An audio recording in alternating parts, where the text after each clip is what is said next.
Bank Select, member FDIC. Hey, Eastern North Carolina, this is Miles Minges. And this is Landon Minges with Minges Bottling Group. We are proud to announce that Pepsi is once again the official soft drink of the ECU Pirates. That's right, Miles. Our family's purple and gold roots run deep. From founding members of the Pirate Club, alumni, and even a team physician, our support over the last 60 years has never wavered. We are Pirates. We're excited to be back at ECU and are honored to serve our great customers throughout Eastern North Carolina. Not only is this the birthplace of Pepsi-Cola, this is our home. Cheers, Pirate Nation. I like the sound of that. Support local, drink local, stay safe, and drink Pepsi. Wait up. Papa John's has a new stuffed crust? Oh, we did it. All our tweets, DMs, and carrier pigeons worked! This ain't just stuffed crust. This is Papa John's crust. Stuffed. Hey, Pirate fans, order the new Epic Stuffed Crust One-Topping Pizza for only $12. The new Epic Stuffed Crust Pizza is the MVP move for game day or any day. Place your order online at papajohns.com and sign up for Papa Rewards. Papa John's, the official pizza of the ECU Pirates. Your future is yours to create, and with the leadership development of Army ROTC, you're capable of taking command of it. Even in the midst of a pandemic, enrolling in Army ROTC prepares you to thrive as a full-time college student. Our specialized elective courses will equip you with the skills necessary to succeed in life, all while earning money for education. A strong future takes a strong force. Find out how to lead at goarmy.com/ECU. To learn more, contact Dale Anderson at 252-622-5346 or Anderson DAL at ecu.edu. March Madness is back, and your radio home for the NCAA tournament is Pirate Radio. 1 second left. Here comes the horn. It is over. The Baylor Bears are going to the Final Four. Their first trip to the national semifinals since 1950. Baylor 81, Arkansas 72. The Baylor Bears on to the Final Four. From the first four to the Final Four. Catch all the action right here on Pirate Radio, your radio home for the NCAA tournament. This is Pirate Radio, WGHB Farmville, 1250 and 92.7 FM Greenville, WDLX Washington, 930 and 104.1 FM Washington. The following is an exclusive presentation of Pirate Radio, the voice of the pirate nation. Welcome to Pirate Radio Live. You can paint this with purple. Now live from the Pirate Radio studios in the heart of the Pirate Nation, here is your host, Clip Brock.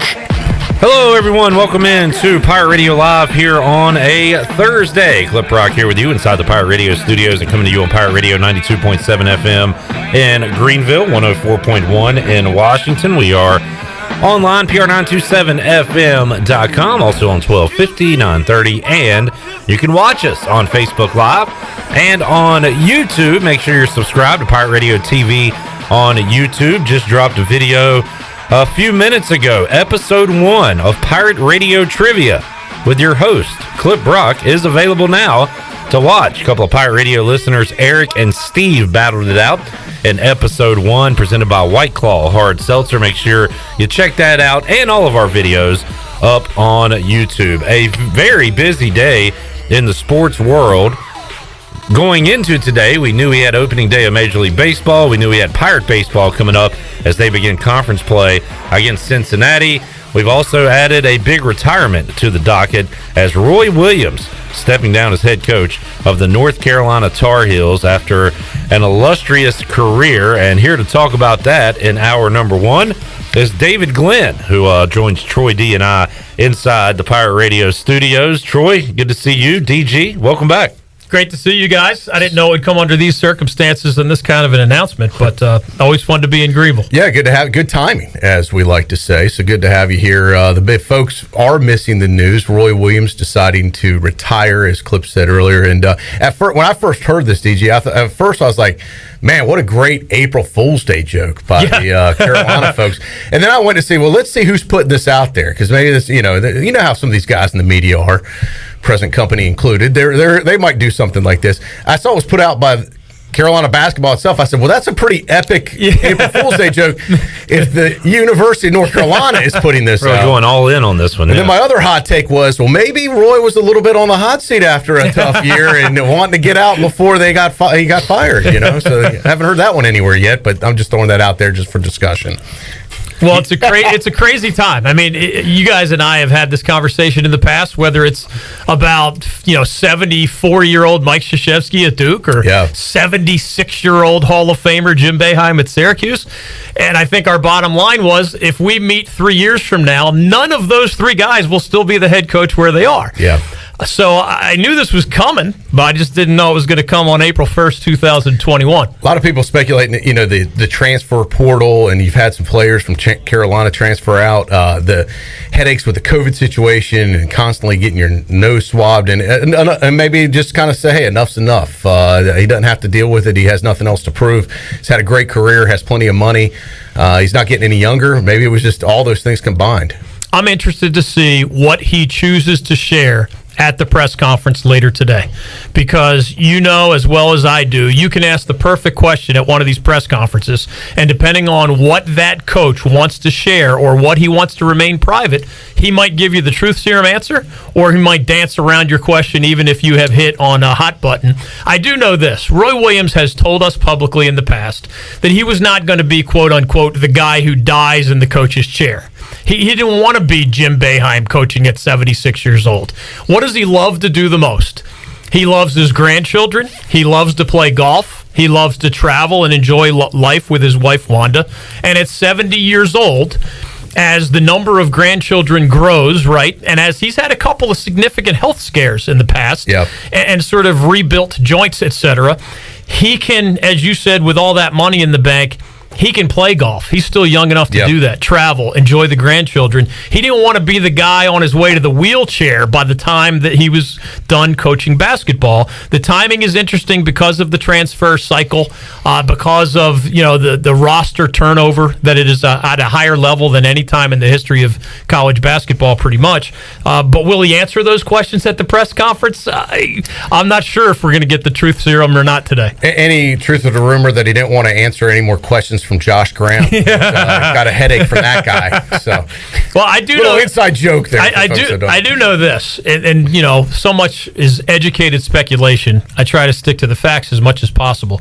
Roy Williams, about 20 years ago, told us that he had become so frustrated with the nature of major college basketball recruiting, whether it was cheating by his opponents as he saw it, AAU coaches with their hand out, over-involved moms and dads, prima donna teenager kids, okay? He said if he had not recruited that class of 1999 group with the Kansas Jayhawks, he might have retired from college basketball. That's 2 decades ago. Yeah. But he was so refreshed by Kirk Heinrich and Drew Gooden and Nick Collison, all who did great things for the Jayhawks and became NBA lottery picks. He loved that experience so much that he described it as recharging his batteries, believing you could still do things the old-fashioned way with good kids and good families. Did that boomerang swing back around 20 years later and begin to frustrate him again? I don't know the answer to that, and I don't know if he'll give us truth serum answers to those questions either. Earlier this week, Jaden Gardner enters the transfer portal, and we were having a discussion with Igo on Tuesday, and I said, what joy is Joe Dooley getting out of this right now as the head coach at ECU? With his best player leaving, having to bring in a whole nother team. What joy are these coaches having across the country with the way college basketball is right now? You're not bringing in a recruiting class and molding those guys for 4 years. You're basically having a new team every year, David. So I was going to bring that up. You touched on it a little bit before I could get there, but the joy factor in this, and is this the start of a trend of other old coaches around college basketball slowly going the way of the dinosaur? The joy comes with the direct deposit, however many times per month that is. Because that's the joy.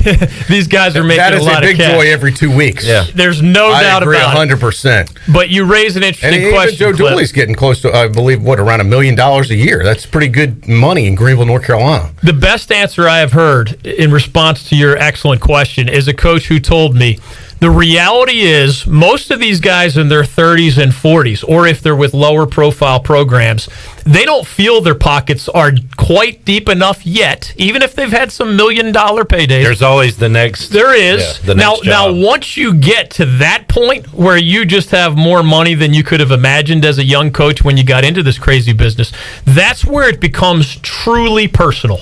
It is no longer a financial decision. It is, do I want to put up with the headaches of recruiting? Do I love mentoring young men because some do stay for 3 or 4 or 5 years, even if the stars and the transfers move along much more quickly? It moves from that. Coaches will say they don't do it just for the paycheck, and I believe most of them, but it's a more well-rounded picture, and it goes from a place of financial security and life-altering money to what do I want out of life, right? And with these coaches' paydays in recent years, those 50-year-olds and above mostly can step away anytime they want to. We just saw both sides of the coin on that today. Roy Williams retiring, Chris Beard leaving a good job at Texas Tech for a better, higher-paying job at Texas. So, there's two different ways to look at it. Hey, Shaka Smart is a good friend of mine. And, years ago, he would have been considered a candidate for the Carolina job when it came open.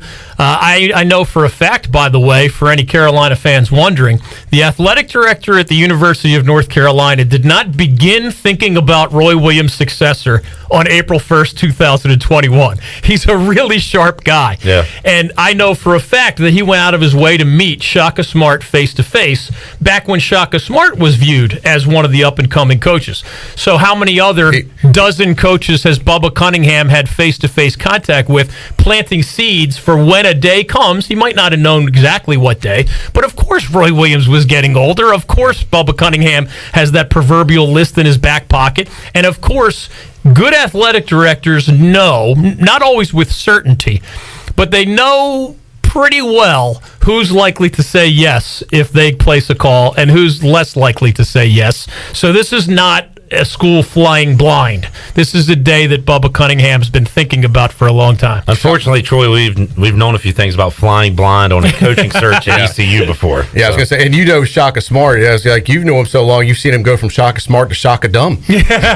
Just by losing a few games. It's amazing. Same guy. The reason I thought of him was it gets to that when you have so much money in your pockets. Basically, Texas and Shaka had reached a point where many Texas people were ready to move on. Yeah. Shaka is originally from Wisconsin. So it's one of these, hey, Texas has a lot of money. Shaka has a lot of money. Why don't the Longhorns get a new fresh start with Chris Beard? But Shaka gets a new fresh start back to his familial roots at a place like Marquette and a good conference like the Big East. Everybody wins. And now Wojo's available if North Carolina wants to go that route. I don't think they will. And let's talk, once again, David Glenn joined us as we open up PRL today. And the one thing I think everybody agrees, even if you don't like North Carolina, Roy Williams was a likable guy, and everybody I talk to that knows him personally or fans interact with him, no one really has a negative experience that's ever interacted with Roy Williams. I will say that. I think he's been kind of a class individual. I know when he's visited Greenville multiple times, I've seen stuff that are like our buddy Billy Weaver put out there. I mean, he shook probably He'll go to a high school game. 200 fans took pictures with. I mean, a lot of coaches, David, as you know in this business, aren't like that. They can have a jerky edge to them. Roy Williams did not strike me as one of those guys. The question I have for you is, the body's not even cold yet, and they're already talking about who's next. So who is next? And I would find it hard to believe that Bubba Cunningham goes out of the Carolina family. I'm not saying it can't happen, but I would think, is the next guy going to be a Carolina guy? It's a great question. And to your first point, I've gotten to know Roy fairly well on a professional basis. I mean, we're not having dinner at each other's houses on a personal level, but as a professional, I can promise you that Roy Williams, behind the scenes, he has done things so nice for so many people in so many contexts, some of which I personally know about, and he has actually asked me never to tell those stories because he doesn't want to do it for reasons of publicity. In my opinion, he is as good as you just described him. The UNC family question is a great question. It's a fair question, and here's the reality. Since Dean Smith was hired at Carolina in the early 1960s, before any of us around here, best I can tell, was born by quite a bit, it has been in the UNC family, right? Yeah. I mean, Bill Guthridge was not a former Carolina player, but he was Dean Smith's right-hand man, etc. Sure. Roy Williams, UNC alum, comes back. Matt Doherty, former player for Dean Smith, etc. So for that's more than half a century, it's been in the family with air quotes. But everybody remembers the last time they really stretched to find somebody in the family, it was one-year head coach Matt Doherty, and it led to the lowest point in the last half century of Carolina basketball. Not only losing on the court, but the mutiny behind the scenes that led to his dismissal. Right now, the Carolina coaching tree has lost a lot of older dudes like George Karl. Not that they're deceased, of course, but George Karl, out of the business. Larry Brown, Eddie Fogler back in the day. They're in their twilight years as human beings, and many of them are no longer coaching.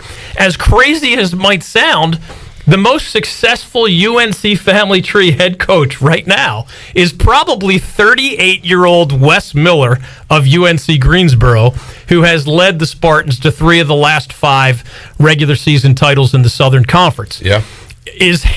Now, Wes Miller's not a one-year head coach the way Matt Doherty was way back, 20 years ago. So he's more experienced, but he's at a Southern Conference level that has people raising fair questions. Can he do it in the ACC at 38 the way he's been doing it at the Southern Conference level? Bubba Cunningham, of course, has a relationship with Wes Miller. Some people believe Hubert Davis from Roy Williams' staff. I personally don't believe they would give it to somebody who has not been a head coach. He's been the head coach of the JV, if you want to call it that. Jerry Stackhouse is a head coach at Vanderbilt with a lot of experience as an assistant in the NBA. But he, while a big name, has had only losing records with Vanderbilt. So he's a family member, but not a no-brainer. And, maybe the most famous name, Kenny Smith, more famous for TV. He has interviewed for NBA head coaching jobs. So it's not like it would be off his radar entirely. But, again, you'd be handing the keys to the kingdom to somebody who's never been a head coach before, and that's a risky thing. Whereas Kenny Smith coached at all. Correct. I mean, he's not coming off even the assistant ranks. Not that he couldn't do a good job. I mean, Kenny Smith knows basketball, but this is a different animal than just being an analyst on TV. I agree wholeheartedly. It is a fascinating question because to continue that almost 60-year run of staying in the family, it would be a leap of faith for any of the guys that we just mentioned, or maybe some other UNC names we have not yet mentioned.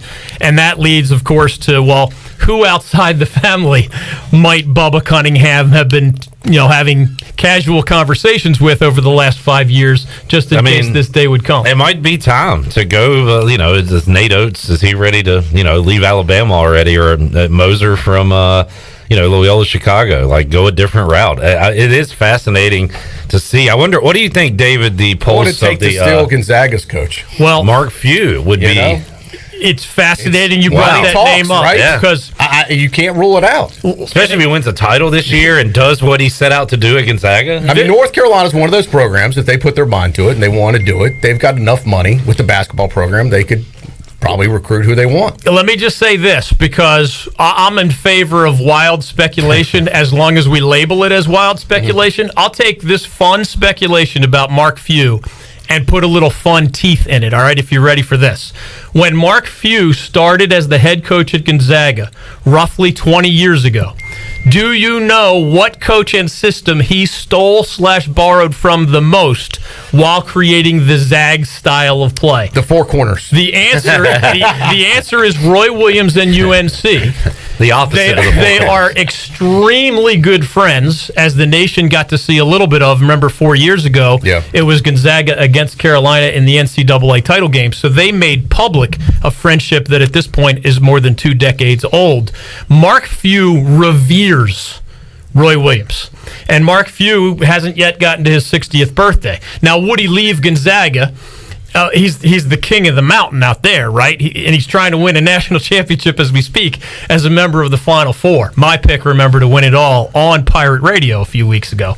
We'll see. I mean, he's busy right now, but if I'm Bubba Cunningham, Absolutely, that is one of my first phone calls. David no doubt Glenn about it. says, Mark Few. You on this on my account or the station Who account? brought it Troy? up here first? Troy brought it I up. brought it up as a possibility. David's confirmed it.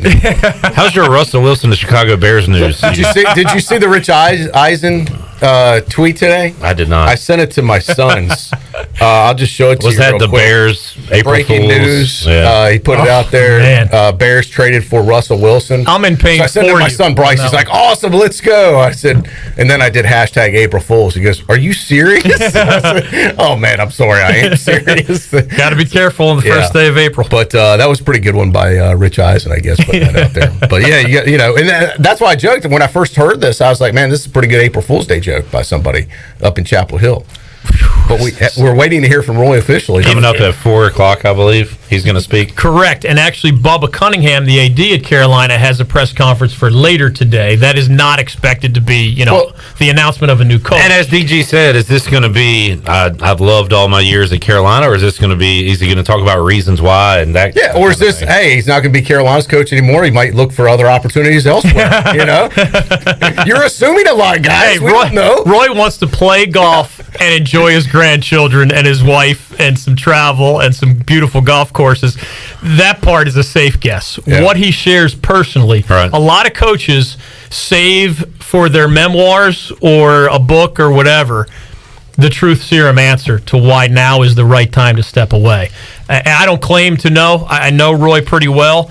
I know what I've said about him is true, but I don't know if he's been driven away to a degree by these somewhat unpleasant trends in recruiting and otherwise. Coach K still standing. At 74 years old, it's right? incredible. And he's been there at Duke how long now? Early 80s. Yeah. So we're at roughly 30 years. Yeah. I mean, there's multiple. I'm sorry, roughly 40 years. yeah. Multiple roughly 40 generations that only know of him as Duke's coach. I mean, it really is incredible to be able to span that long at one school. Well, a lot of folks don't realize, it sounds like a joke when I say this, but Jim Boeheim is the oldest coach in the history of major basketball. That means all NBA coaches ever, all Division I men's basketball coaches ever. Boeheim at 76 sets the new record every year. And still looks the same. And remember, guys like Dean Smith retired soon after technically becoming, you're a senior citizen Right. by most definitions at 65 years old. I think Coach Smith retired at 67, if I'm not remembering incorrectly. A lot of other famous coaches, the large majority, retired prior to the age of 70. Yeah. And yet you have Boeheim, 76, Kay at 74. Leonard Hamilton not only is in his early 70s at Florida State, he just signed a 5-year contract extension. Jim Larinaga at Miami is not as high profile, but he's in his early 70s. So, nutrition gets better. Aging is different today than it was viewed 25 years ago. Medicine's better. Correct. Yeah. I mean, Jim Boeheim's got a kid playing for him. I know. True. Hey, and a lot of these guys joke about who's going to set the most alarms off at the airport, security check because they've got so much titanium and whatever else in their bodies. Hips and knees. Yeah. Yeah. It's a different world, but Roy, he's wired differently. He's not only that basically good guy, Troy, that I think you accurately described earlier. He is just not someone who is living and breathing basketball to the nth degree. He wants to enjoy some other things too. Roy Williams, also an emotional guy. So, Clip, you like to make wagers? Oh, boy. Let's set the over-under on how many times he gets choked up or cries at the press conference. I'll go ahead and throw it out there.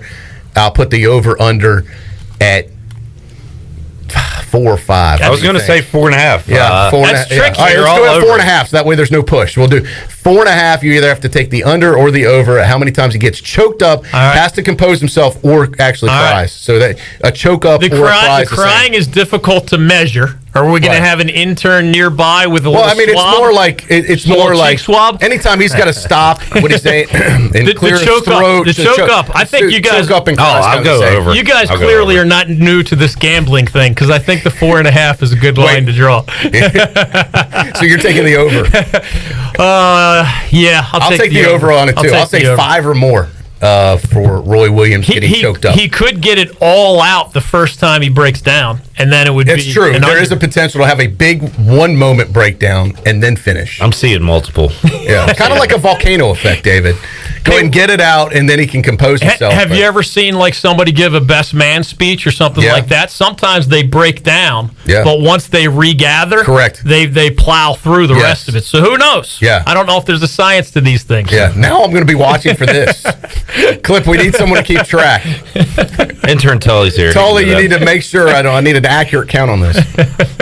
Shirley, let's get our first break in. We'll come back more. You sticking around? Sure. DG? All right, we'll have more DG, more Troy D, more CB here on Pirate Radio Live on a Thursday. We are back with you right after this.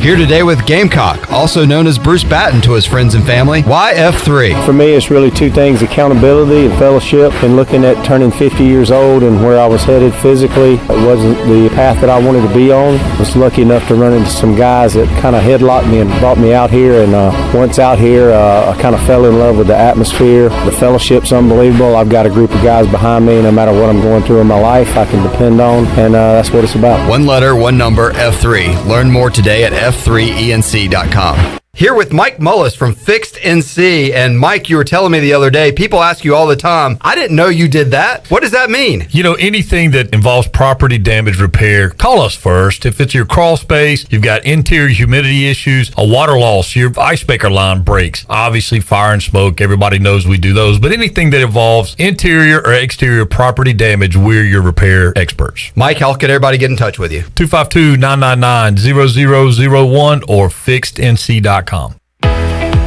If you wake up in the morning with a backache, feeling more tired than you did when you went to bed, you probably need a new mattress. And the best place to get that mattress is Factory Mattress.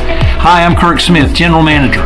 For more than 40 years, Factory Mattress has been Greenville and Wilson's local mattress dealer. We guarantee the lowest price on the area's best selection with over 50 models to choose from. No seconds or overruns. Factory Mattress offers only first quality direct from the manufacturer. Sealy Posturepedic, Beautyrest, Stearns & Foster, and Tempur-Pedic. The most highly trained sales associates with over 60 years of combined experience. Same as cash financing with zero interest up to 48 months and free local delivery. Face it, to have a good day, you've got to have a good night. So sleep better knowing you saved money at Factory Mattress, locally owned on Greenville Boulevard in Greenville, on Forest Hills Road in Wilson, on the web at factorymattressusa.com, and a proud member of Pirates Supporting Pirates. There's no better time to drive away with a quality pre-owned car, truck, or SUV from Greenville Auto World. Greenville Auto World is your authorized rough country dealer. We specialize in lift and leveling kits along with custom wheel packages. Whether you're looking for ground clearance or enhancing the appearance of your vehicle, trust our team for your off-road experience. Greenville Auto World, 3840 South Charles Boulevard across from Hardee's at Bell's Fork, or online at greenvilleautoworld.net. Find yourself working from home or at least spending more time there? Want some remodeling for your house or a fresh look? How about a new deck or screened-in porch to add livable space outside? Don't know who to call? Well, you do now. Call the professionals at R&R Remodeling. They've been serving the local community for 15 years. Ronnie and his crew can help you today. Call for a free quote, 252-286-4119, or visit R&R Remodeling on Facebook. R&R Remodeling, construction you can count on. At Jimmy John's, we don't make sandwiches. We make the sandwich of sandwiches. We use fresh veggies because we don't hate salads. We just feel bad for them. We make our sandwiches exactly how you want because you're the one who's eating it.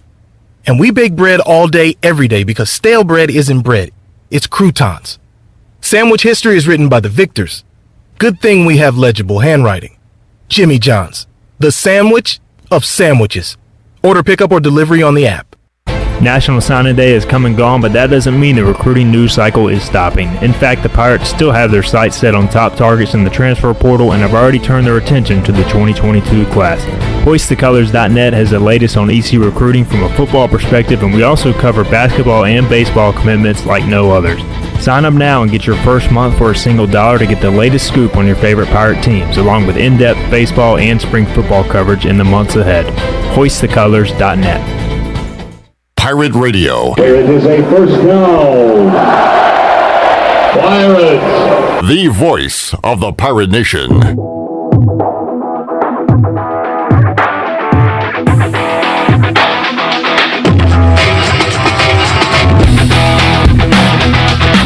You're listening to Hour 1 of Pirate Radio Live. Now, back to the show.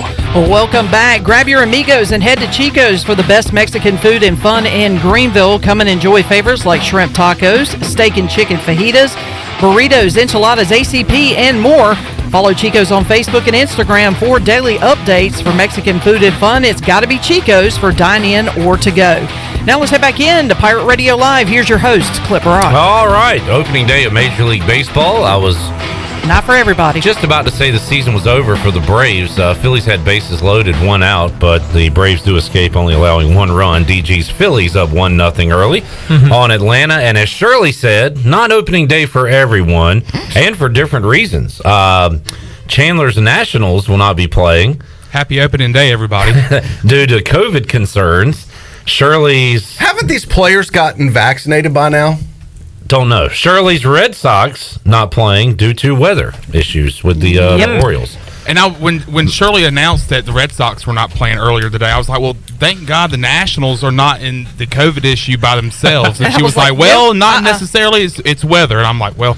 I believe I read that Major League Baseball is not requiring vaccinations, but if all your players, if you hit a percentage of players that have been vaccinated, the rules and guidelines get, I guess, a little leaner. Yeah, you would just think, David, these guys that are paid millions of dollars to play a sport, whether it's basketball, baseball, football, and now that it's getting widely available, they'd all want to have it just so they could continue to play that sport.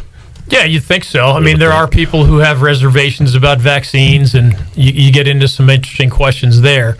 But overall, I think the majority of people, and in fact, the statistics back this up for both athletes and just Americans more generally, more and more people are open to getting the vaccine.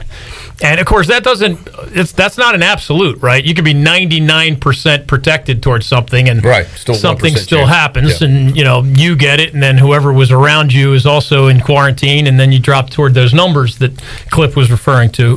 Who knows? I'm just glad baseball is back, man. Yeah. I thought April 1st was just going to be a lazy day with me watching 4 different baseball games, seeing what my Phillies do against the Braves, and here I am with you guys with a lot more to talk about than just that. I will say you broke the news for me because I got a text from David Glenn saying, hey, did you hear about the Roy news? And I'm like, Roy news? What are you talking? And then I was like, well, how many Roys do I know? And then I was like, do you mean Troy news? And I was like, Roy news. And I was like, so it had just probably 60 seconds old by the time you had shot me a text. So I appreciate How did you get a personal David Glenn? Is that like a newsletter? I would just like to say I appreciate the heads up, David. Do we have to subscribe to this? Yeah, that's not a bad idea. I called my dad, Lee Dean Raleigh, who is a Tar Heel fan, by the way, 30 minutes later, and I was like, Dad, did you hear about the? He's like, what are you talking about? He didn't even know. Why is he not on the show today? He's probably got some insight on their next move. Clip. He'd mention all those names David said earlier. Eddie Fogler could be a good fill-in, I think.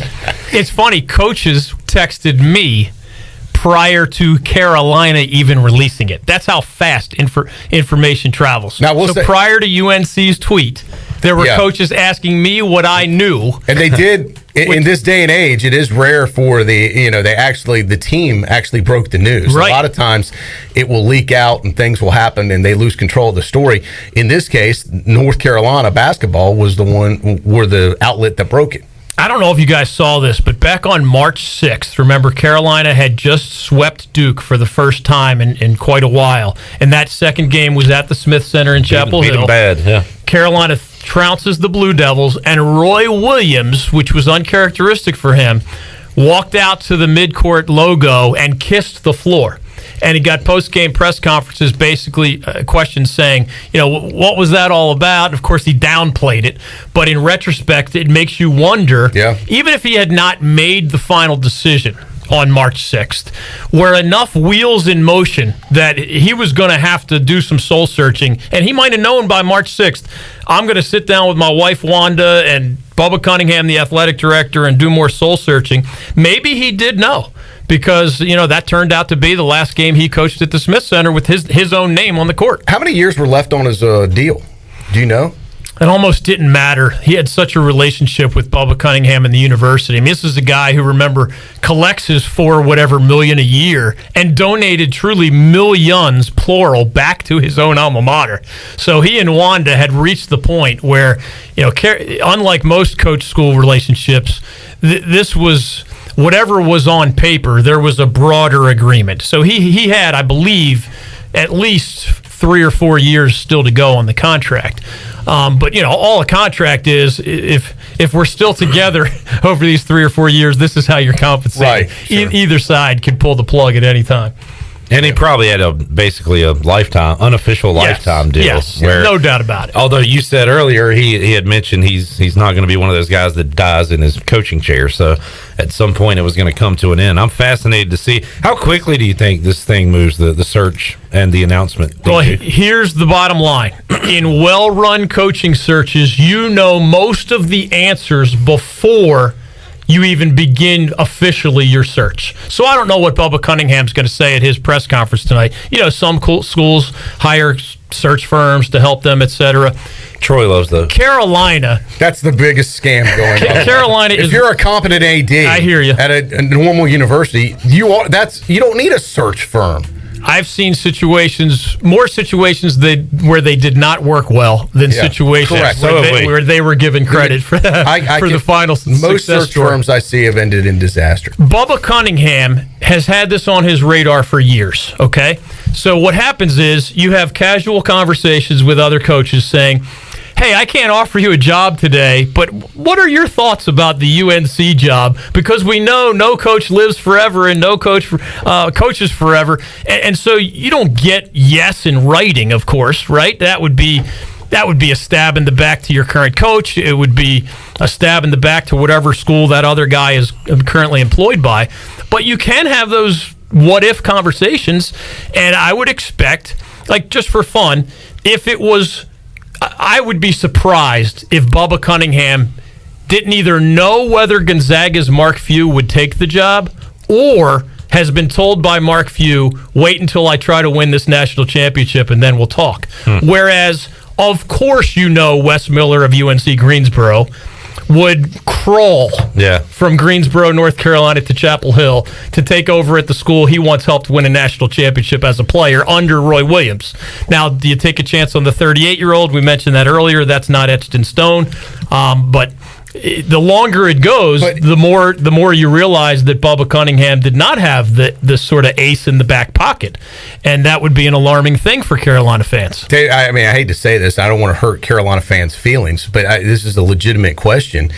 If Gonzaga goes on to win the national championship, they've run the table, and they're willing to match anybody's offer out there financially, would it be a step down for him at that point then to go to North Carolina, whose program is nowhere near where Gonzaga is right now?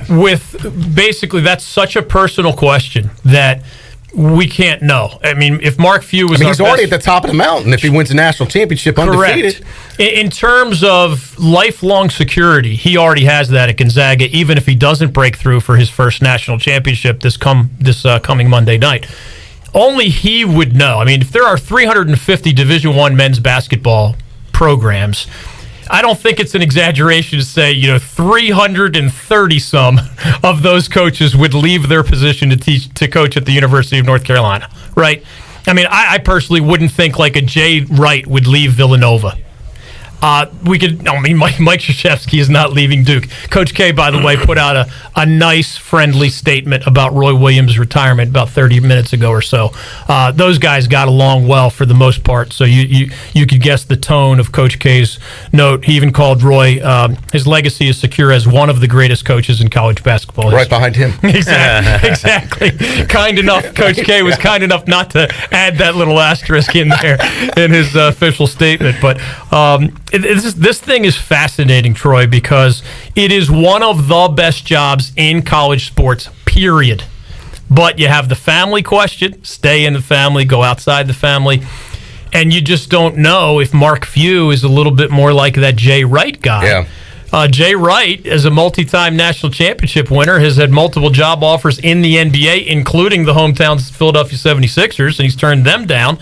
And Well, and as you mentioned earlier, David, you ran the stats. The family pool is not that deep for Carolina. If you take the names and the personalities out of it, and you just run the stats, say we have Coach A, and you run their records and what they've accomplished.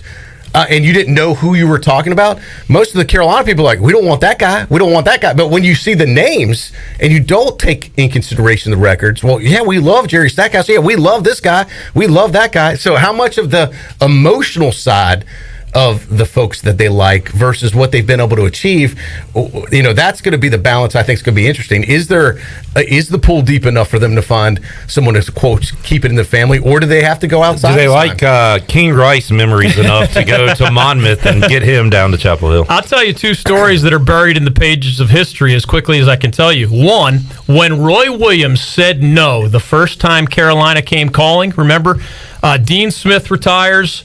Then Bill Guthridge takes over. Bill Guthridge retires. Bill Guthridge himself thought that Roy Williams was going to agree to succeed Bill Guthridge. When Roy Williams said no that first time and stayed at Kansas, leading to the disastrous hiring of the young Matt Doherty, who had been a head coach for only 1 year at Notre Dame, Bill Guthridge and Roy Williams, lifelong friends, stopped talking to each other because they felt they had disgraced Dean Smith's legacy by not handing the baton appropriately. Right. Coach Gutt's attitude was, well, I wouldn't have exactly retired now if I knew for sure you were going to stay at Kansas. Right. You want to talk about fracturing a close friendship where they didn't speak to each other for years. That's rare. The other part that's kind of in the yellowed pages of history was that they did have, of course they had the conversation if they went outside the Carolina family way back in 2001 or whatever it was. The answer was actually endorsed by Dean Smith himself, if you remember Rick Majerus of Utah. If they had decided to break outside the family, they did not because they hired Doherty, their former player. It was going to be Rick Majerus of Utah with Dean Smith's blessing. Now, those are just kind of fun stories years later because it didn't happen. And, when all of us old guys die, unless they're written in books somewhere, maybe those stories die with us. But that's how close it was 2 decades ago. Was there like a bet on that Final Four game? If Utah beats North Carolina, Majerus can have the job? Is that what that was about? Well, it's funny you would ask that because here I am in 2021 trying to remind myself. You guys may have heard of a summer camp. It's not like Cliff Godwin's baseball camp at ECU. It's more of an unofficial camp. But coaches get together and just do geeky coaches things in Chapel Hill every summer. This has happened for decades. And Rick Majerus was one of the outsiders let into the circle. So if you went to one of these amazing coaching sessions and you looked around the room, 90% of them would be wearing Carolina blue. But every once in a while, somebody got so close to the family, oh yeah, Majerus is invited too. Yeah. I don't know, and I'm trying to remind myself, who in today's generation has been invited to those parties, so to speak. And wouldn't it be interesting if Dean was still alive? Bubba Cunningham, the AD, would, WWDD. What would Dean do? Who would he like to see? Well, I imagine Roy's not going to answer this question today, and Bubba Cunningham's not going to answer this question tonight. But one scenario is that they have a very good idea who it is. What if it's already done?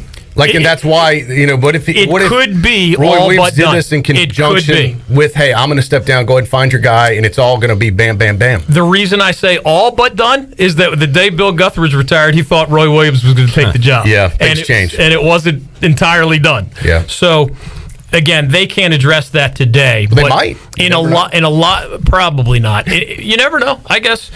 In Roy Williams reveres Dean Smith. That's the correct word. He worships Dean Smith, his late mentor. And one thing that is on his agenda, besides playing golf, spending time with his wife and his grandchildren and his kids, is protecting the legacy of what Dean Smith spent his entire adult life building. And Roy would be absolutely more inclined to say now's the right time to step away if he knew in the back of his head that somebody he endorsed was 99% likely to say yes to be his successor. Then you can step away with some comfort and sleeping well at night rather than stepping away, as it turned out, the way Bill Guthridge did and feeling like you soiled your mentor's legacy. What happened with the Matt Doherty deal? Why did that go sideways so bad? The obvious part is they had such ugly records, not all 3 years, but they bottomed out at, 8-20 that one year. The other part, and I wrote about this in a way that before more details became public, I was treated like the Antichrist by much of the UNC fan base. I had done a lot of investigative reporting on a mutiny behind the scenes, and I'm not exaggerating when I say that.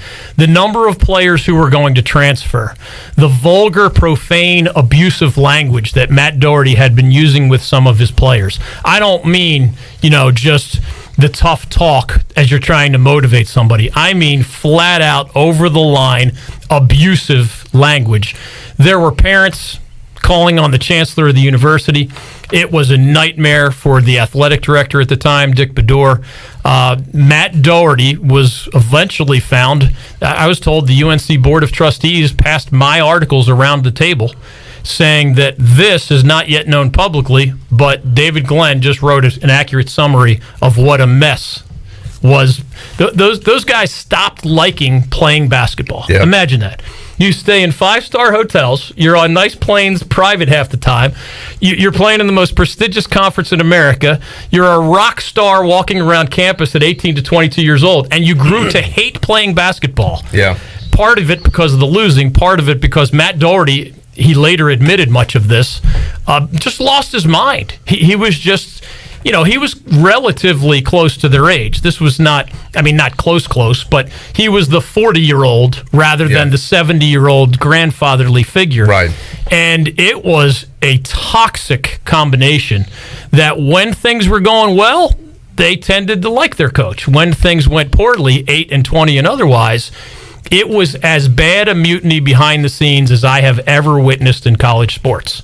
And that says a lot because these things happen more than people might realize. And then some of those guys went on to win a championship with Roy Williams in 2005. Some of those guys. They stayed together. You want to talk about a fun fork in the road of history. If Matt Doherty had a fourth season at Carolina, those guys would have transferred almost every one of them. So instead of Roy Williams, that first year they took some lumps, right? But Roy Williams earned their trust. They redeveloped chemistry among one another. And they went from being participants in one of the, the ugliest stretches of Carolina basketball history to by 2005 cutting down the nets at the national champions. Let's get another break in. We'll come back. Here's another name, DG, is just for the entertainment, press conferences and everything. Is Rasheed Wallace still coaching high school basketball in the Triangle? Ball don't lie. I would love to see his press conferences after North Carolina games. Let's take a timeout. We'll come back more with DG and Troy D when we return after this.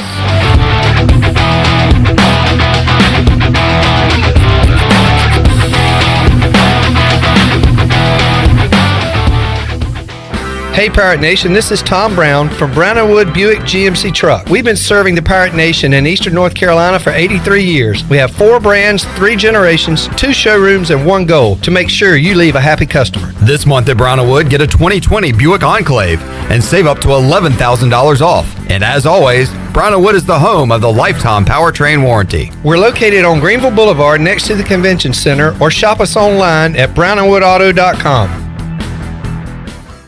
With rates being historically low, now is the best time to buy or refinance your home. This is Talbot Green with Angel Oak Home Loans. Now is the time to take advantage of the opportunity to buy more home or refinance your current mortgage. The combination of our local team's experience and Angel Oak's wide offerings of products from standard conventional, government, and portfolio loans has something for most financial situations. For more information, call Talbot Green, Joanne Weir, or Wanda Hager at 751-2060. NMLS 1719250 and 685-842.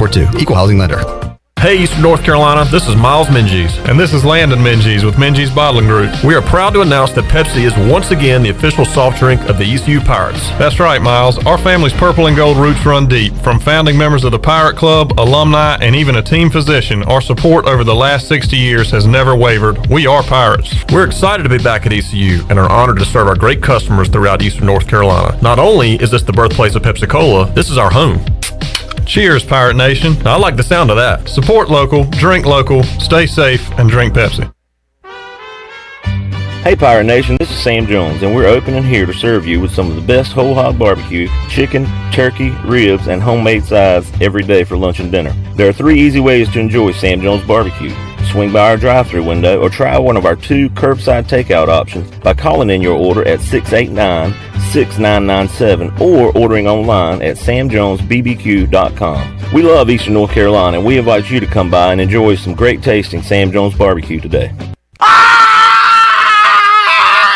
What the heck was that? There goes Chuck from Naughty Dog again, so pumped about the awesome things at Naughty Dog, he runs around town screaming with excitement. Naughty Dog releases 2 to 3 beers every month, has food trucks every Friday and Saturday, wine specials every Wednesday, plenty of indoor and outdoor space to enjoy, beers to go with curbside pickup, and just launched the new Koozie Club. Be sure to ask about that on your next visit. Naughty Dog Brewing Company on Main Street in downtown Winterville, and be sure to follow Naughty Dog on Facebook and Instagram. This tax season, get more in return during Bostic Sub Furniture's Tax Mania. Update your home for less with savings of 15% off throughout the store. Living room, dining room, and bedroom furniture at savings of 15% off. Save up to 70% off clearance items or get 48 months special financing. Now's the time to get a better night's sleep on a Scott Living or Restonic mattress and enjoy 48 months special financing. Your tax dollars go farther during Tax Mania now at Bostic Sub Furniture. The best place in Greenville to unwind and have fun is AJ McMurphy's. AJ's is open every day with great food and great drink specials. Plus, you can always watch every game from NCAA hoops, Major League Baseball, NASCAR, and more. Looking for something to do? Stop by AJ's for open mic Mondays, sports trivia on Wednesdays, music bingo on Thursday, and live music every Friday and Saturday with no cover. AJ McMurphy's, Turnberry Square at Bell's Fork, and on Facebook, Instagram, and Snapchat. Hey, O's fans, the all-new 2021 5-game flex plan is available now at Orioles.com/flex, providing you with the ultimate flexibility to select the games that fit your schedule and priority before the general public to select your games, including popular promo dates like the Jim Palmer bobblehead and Birdland Hawaiian shirt. Starting at just $99, you'll save big over single-game ticket costs, plus all plans are protected by O'Surance. Visit Orioles.com/flex. Pirate Radio. All of our last names are ECU. The voice of the Pirate Nation.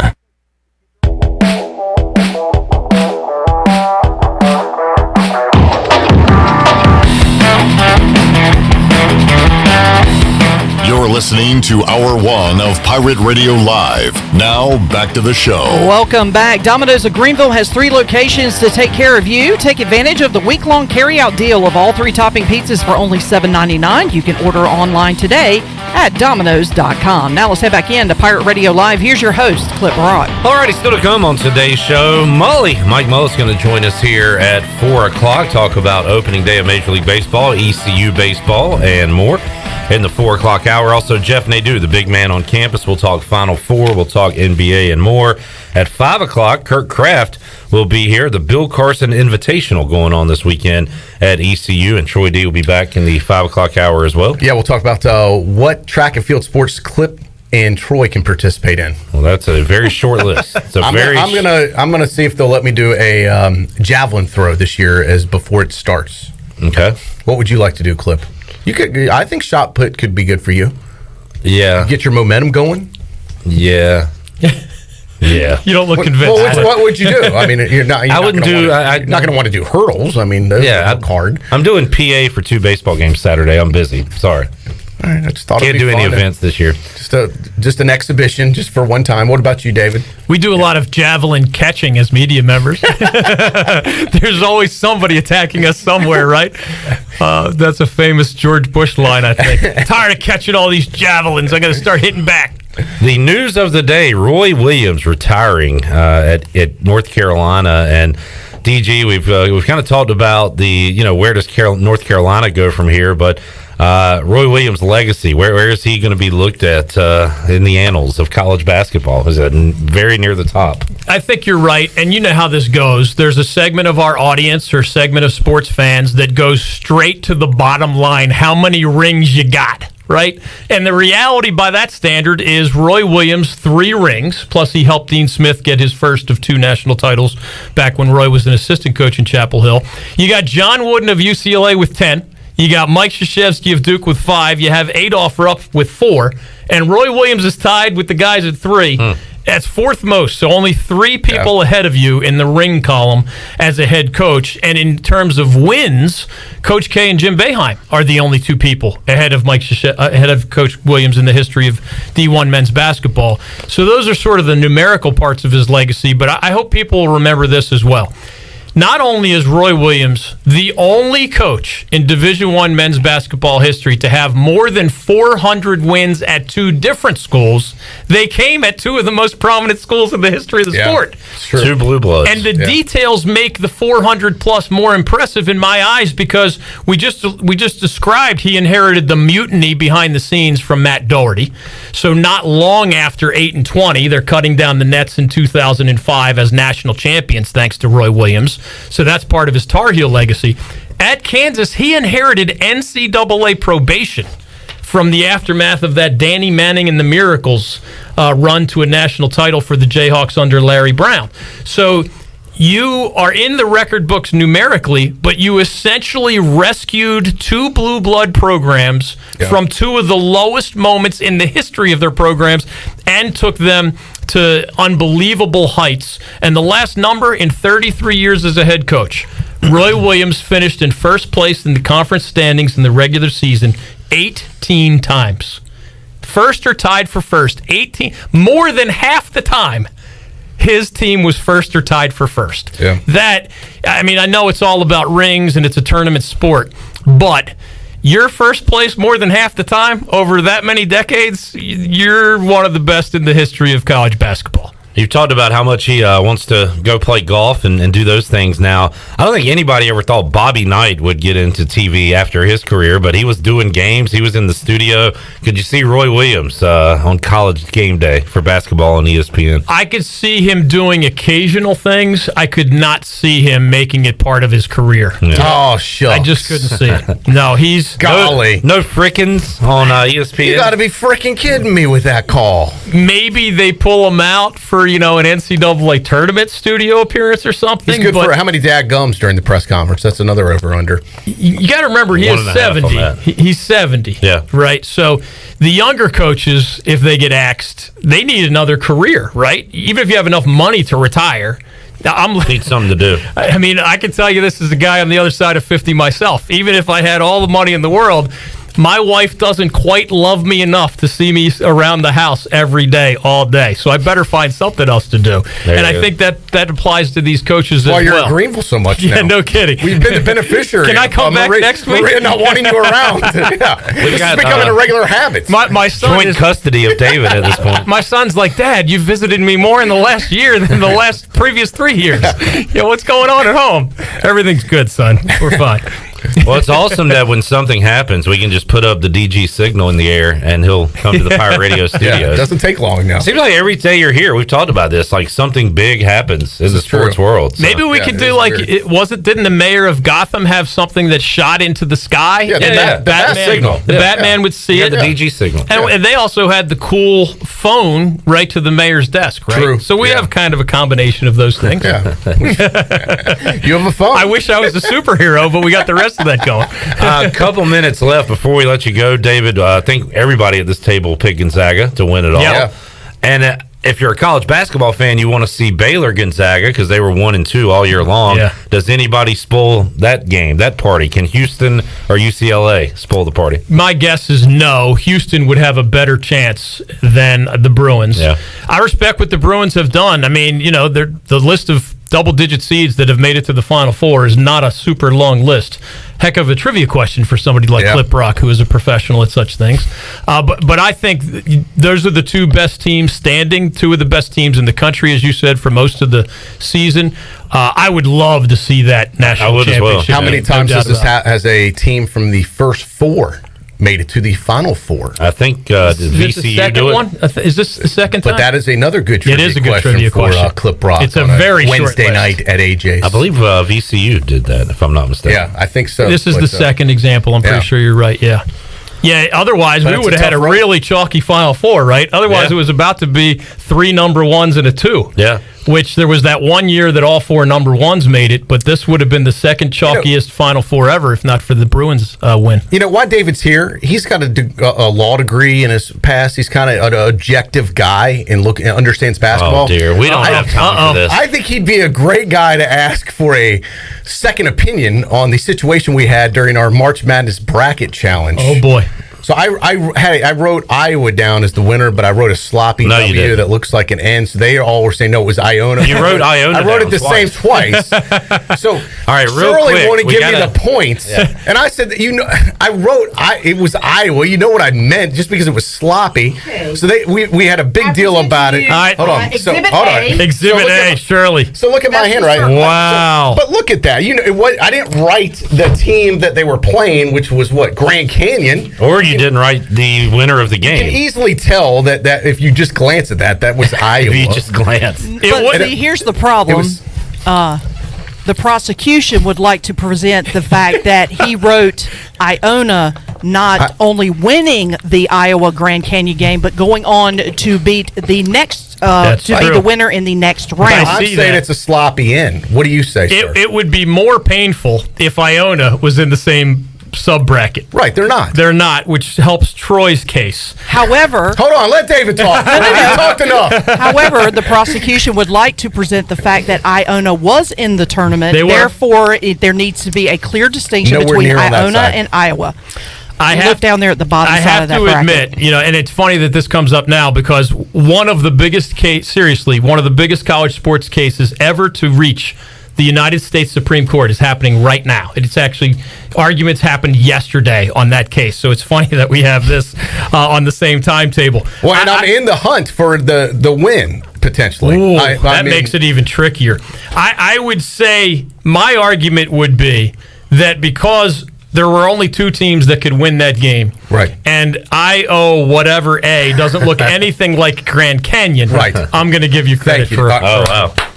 Too bad we've already had our ruling and he didn't get it. DG, that was my point all along. Now I am sitting near Shirley Troy, loves to nitpick me, who may or may not have But slipped I have something under the table. I need no, to... Shirley just was hoping I could make any mistake. She's like the IRS. Yeah, that's scary. She was auditing my return, just looking for anything. I wasn't hoping for you to make a mistake. You do that all by yourself. I don't have to do anything. But I do have to present the fact that if you look on his on the right side of his bracket, he does have Wisconsin and not Nisconsin. West Virginia. And West Virginia and not NVU. However, a lowercase W has its 2 little butt cheeks. It's 2 little butt cheeks, and that looks like a right side. And that looks like a right side up hump. Therefore, it reads Iona.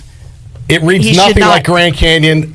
David has spoken. The point will be added. What does the rule sheet say, Troy? At the very bottom, Shirley has final say. No, I didn't. No, I didn't. DG, as an ACC guy, what is your thoughts about Troy D putting ver as for UVA? What grown man writes ver?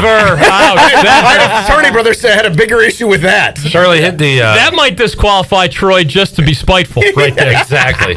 All right, my next guest is going to leave if I don't wrap up this segment. So he gets ornery if you don't stay on hey, time. Great to see y'all again. DG, enjoyed it. He gets ornery even on time. He's a little edgy. I enjoyed it as well. Thanks great for to see y'all. Good Troy, we'll see you. Thanks for coming down. Happy April Fool's Day. I'll be back at hour 3. All right, good deal. Take a time out. Hour 2, Pirate Radio Live on the way. We'll talk some baseball when we return after this.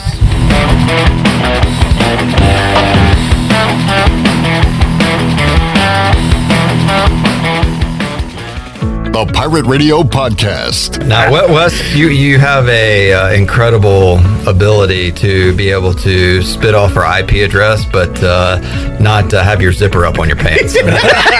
It's an amazing talent. Listen to every Pirate Radio podcast now by visiting our podcast channel and subscribing in Apple iTunes or SoundCloud. The Pirate Radio Podcast is powered by White Claw Hard Seltzer, proudly distributed by Coastal Beverage. You've worked hard to start your business and are working even harder to make it successful. That's when it's most important to have a community bank and a local banker in your corner. This is Eric Clark from Select Bank and Trust. Our team of local bankers care about you, our customer, and the communities in which we all live and serve together. As the business and economic conditions of 2020 threw you many curveballs, our team at Select Bank and Trust remains steadfast in being responsive to your ever-changing needs. In 2021, choose Select Bank and Trust. Bank local, bank select, member FDIC.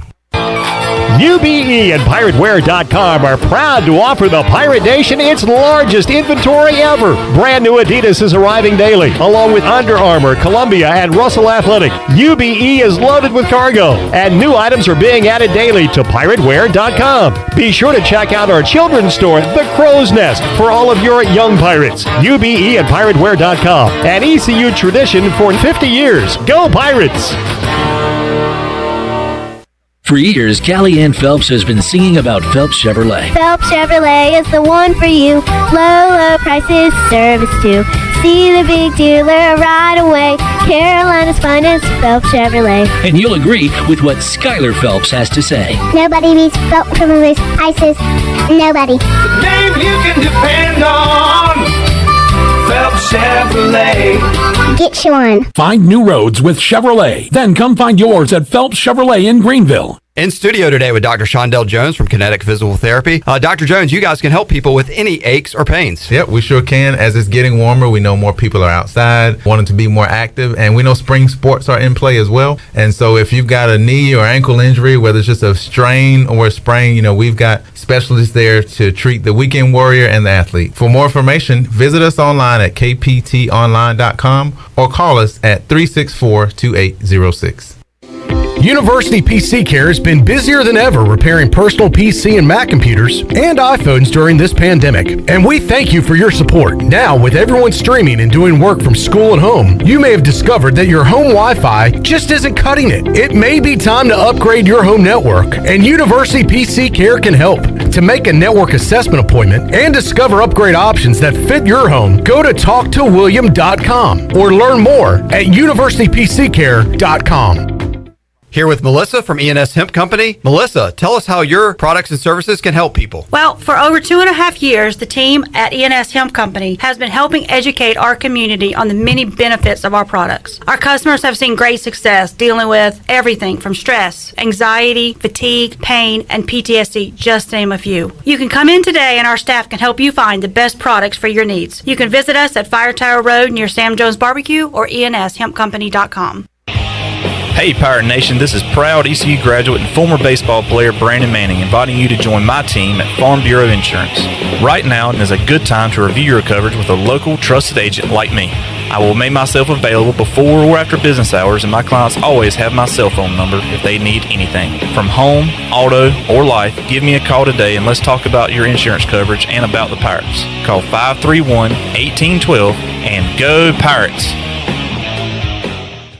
This is Pirate Radio, WGHB Farmville, W224EI Greenville, WDLX Washington, and W281CH Washington.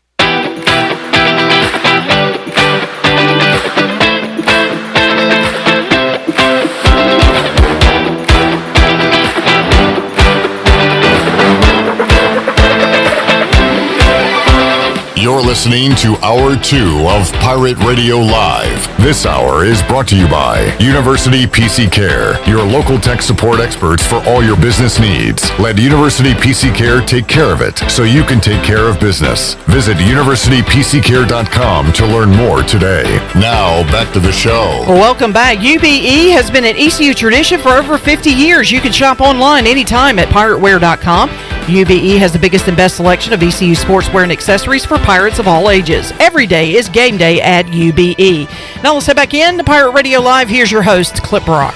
All right, starting to wish the Braves game was not being played today, like your Red Sox or Chandler's Nationals. 2-0 Phillies in the bottom of the third inning as JT Realmuto knocks in Rhys Hoskins, Bryce Harper over to third, and the Phillies still they've called him out, but he's going to be safe. They're reviewing it. Yeah, they're looking at it. He missed him. All right, Phillies up 2-0. That is the voice of Mike Mullis, who joins us here on opening day. What's up, Mully? Nothing. You do coming in behind Troy, put on a headset. It's like going in and catching in the sixth inning when you got to put on somebody else's sweaty mask. It's warm. The helmet's. I mean the headset's warm and just kind of it's got a little Troy cologne about it or something. It's worn in. It's ready to go. Oh, the return of the stupid oven mitt thing that, and I know players wear it for safety purposes, But what I don't get is it adds like, and I've seen some of these things add like 3 or 4 inches to your reach to the base. Yeah, I don't know how it's fair. The one that Trey Turner uses, it's literally like that far from his actual fingers. Well, I got a gripe. Everybody should get one. I don't like it, Mo. And now we're going to make the bags bigger, so that'll 18-inch bags now. So is that true? Yeah. That's going to be. I mean, they did it last year in the Independent League, but from my understanding, they're going to do it in the affiliated minor league ball this year. What is the purpose of that? Supposed to be a safety thing, so takes away the phantom double play, so in the area turn, and also it gives the base runner a little more room, like running to first as well, maybe. Correct. So the first base, yeah. So that's the gist of it. Plus, it promotes offense. Okay, which is always good, right? Not for you. No, I'm fine with it. I've come to be okay with it. Philly fan taking off his mask to cuss at the umps as they are reviewing. They're going crazy on row 1 here. We do have some fans at the ballpark, Mully, but it looks a lot different than previous years as they're wearing masks, they're spaced out, but hey, at least there's fans. And how about you mentioned it off the air, the scene in Detroit where terrible. Miguel Cabrera hits a home run through the snow. Slides into second. Yeah, because he couldn't see it, right? And the first base coach is like, no clue. Snowy weather to open up baseball in Detroit, but the season is underway. Gets underway on time, Mully. That is a good thing. We did have one game not played today due to COVID, and that was the Nationals and Mets. And of course, we had a weather issue in Boston that took away Baltimore and Boston. Is there a more Met-like thing? Yeah, that's true. I mean, as excited as the Mets fans are to watch their team, and they're going to have to wait another, who knows, couple days. Francisco Lindor can go. They did call him out. Can go spend some of that money he got on his he only got deal with the Mets. $341 or something like $341 million, 10-year deal for the shortstop of the New York Mets. It is the third largest total in Major League Baseball history, trailing Mike Trout and Mookie Betts. And again, all these numbers are going to keep going up and up and up and up. And when does it stop? Nobody knows. Nobody knows. You would think like maybe a pandemic and all those games off and lost revenue would stop it. No, but apparently not. If that can't stop it, I really, seriously, I don't know what will. I mean, I guess it'll be to the point where, and again, I've argued that ticket sales are somewhat irrelevant because you can't make up but so much selling tickets for what they're paying these guys. So I guess it's once the TV contracts die down is where the money ends, but it's no problem right now. Mully, let's go around the horn real quick and get your thoughts on what's going to happen in MLB. We'll talk ECU in a moment, but let's go division by division. Rays were the representatives of the American League in the World Series last year. Did the Yankees get back on top in the AL East this year? Stay healthy, and with that pitching, I mean, they got Garrett Cole going today, and I mean, they are a better team. They just couldn't stay healthy, and it all comes down to the two big hitters. And if those guys, and of course signing DJ LeMahieu is going to be a big deal for them. So, who's their best hitter in the lineup? Correct, and so I mean I can't see them not being there. Funnest team in that division, the Toronto Blue Jays, no question about it. Made the playoffs last year, and they're playing now. I mean that's when we were actually at lunch as they were kind of getting started, and 2-2 in the ninth right now. Pretty amazing to watch. Biggio and Bichette and Guerrero and all these legacy kids. It's pretty neat. And I tell you what, they're cool, they're hip, they're young, and also those uniforms. Rocking the blues today, man, the baby blues. They are sharp. In the Central, don't care. White Sox are Twins, and the rest of the Indians, Tigers, Royals. I don't see a lot there. I mean, the only story there is the La Russa-led White Sox. Oh man, forgot about that. And they got a local tie there with Jerry Nairn is on that staff. So I mean that okay, we'll go Sox there. There you go. Out west, is it Astros or A's? I don't think and will Mike Trout? I've been asking this all week. Will he ever make the postseason? No, the Angels are still trying to get in with Trout. No, I mean I don't know. I guess you have to go Astros, don't you? But they've started to lose some. They started losing some guys. Yeah. But I mean, until they scuffle, you got to kind of give them the nod. Braves have won the NL East 3 years in a row, Mully. Can the Mets, Phillies, Nationals, Marlins made the playoffs last year? That's a good luck conference there. That's That's going to be a battle coming down. Whoever wins it is going to earn it. 100%. Do you have a pick? I'm going to go Braves just because I love you. Oh, thank you. Love you too. In the Central, the Cardinals, is it X's and O's, Jimmy and Joe's? They haven't always had the Jimmy and Joe's, Mully. They do now with Arenado, Goldschmidt. They're good even when they don't have marquee names. Now what do they do when they have some star power? They're definitely the favorite. Yeah, I agree. Another local tie there with the manager, Mike Schilt. What's his local tie? From Charlotte, man, actually coached at my high school. Yeah. So anyway, kind of a cool deal there. But yeah, I mean they're good. I mean they're really good, and I don't really like him because I don't know how to say his name. Mike Schilt. Schilt. Yeah, it's not overly difficult. Okay, I got it. Out west, a local tie here, Clayton McCullough. Man, how cool is that? It's very cool. First base coach of the World Series champion LA Dodgers. You know what? I looked at their coaches roster the other day just out of curiosity, and this, and somebody could call and correct me if I'm wrong on this, but I'm pretty sure that as freshmen, Mark Pryor and Clayton McCullough were both at Vanderbilt. I think I'm serious. I think I heard that somewhere along the line. I've never asked Clayton about that, but Mark Pryor's the pitching coach for the Dodgers. But I think they both did a year or something at Vanderbilt, or maybe it was summer ball or something, but they actually had a chance to play together. I had no idea Mark Pryor was in baseball. And I could be, neither really, to be honest with you. But I could be wrong about that. It could be something that was just kind of but I think for whatever reason I heard that, and if not, I'd just put it on the air, and that'd be a cool thing if it did happen. Are the big bad Dodgers too much for the Padres? They're too much for everybody else. Yeah. Yep. I agree with you there. Question from Robert. He asked, are they outlawing the shift? I haven't heard any talk of that. No. Well, I mean, what do you think of the shift? I'm sure I've asked you this before. What do you think of the shift as a concept, and what do you think about the batters that can't adjust to it and hit it the other way? Well, the hitting it the other way. So Ted Williams talked about in his book about they shifted against Ted Williams, and he tried to go the other way, and he finally realized, I'll just hit into the shift. I mean, just go ahead and do what you're good at, and if they get you out, they get you out. Chances if you try to switch what you've been doing the whole time, then they've already won. Right. It's like people go, well, why don't he just bunt? The third base was. They're basically telling you, if you want to bunt, we'll let you go to first base. We're not all that worried about that. But it's not the do what you're good at, and do I like it? I don't. Maybe because it just looks different. Maybe I don't. But I don't. It's scouting reports. It's everything that all sports are now. It all comes down to numbers, and if you take away one or two hits a game with the shift, that can change the outcome of a professional baseball game. I've done a 180 on this one, Mully.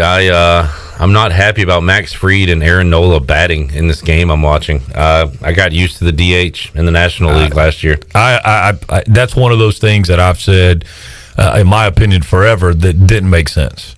I mean, I get the managing around it, and I get some of that, but it is pitiful when your team has an opportunity to score a run and your pitcher's strolling up to the plate. Yeah, and especially since every other level of baseball has a DH. And it's such a big deal, like when you have a guy, if you have a pitcher that can swing it a little bit, so that means he hits like $190 and may hit 2 home runs all year, and you're fired up about having Kershaw, or you're fired up about having one of those guys. Bartolo Colon hits a home run, and it's still a highlight from 10 years ago because you got a big fat dude hitting a home run. Is Ryan Zimmerman still on the Nationals? Yeah, I saw somebody tweet about that Rob Manfred would rather waste the final years of Zimmerman to keep the DH away from the National League or whatever. But he's a good example of it. The Braves, I think part of the reason they did bring back Ozuna was because they thought it would come back, but it has not. I believe it was a 1-year extension, and I think that he will retire after this year. If not, then it will probably be a 1-year extension from here on out. Hey, speaking of retired, did y'all hear Roy Williams retired? No, really? Have you heard that? I'm actually watching his press conference right now. The old Cowboys receiver? Yeah, exactly, that guy. I thought he was still playing. Ryan Zimmerman had it was a walk-off or maybe the first home run in the new Nationals Park. It was the very first game in Nationals Park. Yeah. I believe he's been there since the Nationals have been the Nationals. Mr. National. So, yeah, the Mr. National. So he's there for at least one more year. So. And as Molly likes, local tie. Local tie. Eastern Virginia. North Carolina guy, right? Well, Virginia guy. He went to Virginia. But he's from Eastern North Carolina. Zimmerman? I think he's from the Chesapeake area, but I could be wrong. All right, here we go. Ryan Zimmerman. I'm pretty sure he's from the beach or Chesapeake area. He was born in Washington, North Carolina. Born here, but I think he played his high school ball up there. I'm pretty sure. That's cool.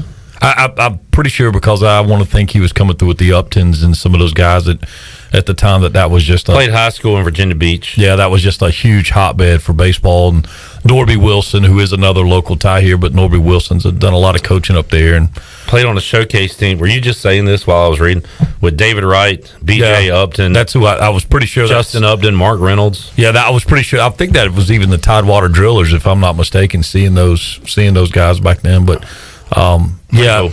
That was, I'm telling you, man, there was a period of time where with those guys obviously coming through, you could go pitch a tent in Virginia Beach and you could fill rosters left and right. And it was, it was everybody else a hotbed. It was crazy how hot of a bed it was. We have a scoring update. Pirates kicking off conference play today against Cincinnati.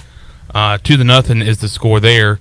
Josh Moreland knocking in Connor Norby, and now let's see, A-Mac hits a ground ball to shortstop, and Eric Throw scores. I'm not sure who it scored. Thomas Francisco. And so now the score is 2-0 Pirates. Beat them down. Why I don't understand why anybody throws a baseball anywhere near home plate with Connor Norby at the plate. He's incredible. Dude, I don't know that I've seen anything like it, and we've seen guys get hot. That dude goes 6 for 6. You know how hard Godwin referenced Packard when he hit 400 a couple years ago. I guess Pack said, has anybody ever hit like this? And he said, well, you kind of did a couple years ago. Well, you had, what was it? Was it Ryan Jones years back that hit like 417 or something? But, still, it just seems to be, I don't know what seems different about it. Maybe it's the combination of not only is he beating the ball around, he's running balls out of the park. I wouldn't pitch to him. It'd be real simple. I'm not pitching to him. The rest of you guys, good luck. He's not going to beat me. What do you think? What's his draft outlook, Molly? It gets better every time he goes 6 for 6. I don't think anybody. I'm sure he was on some radars, but and actually I was thinking about it yesterday. Offensive second baseman. You kind of like that. He's got the body type.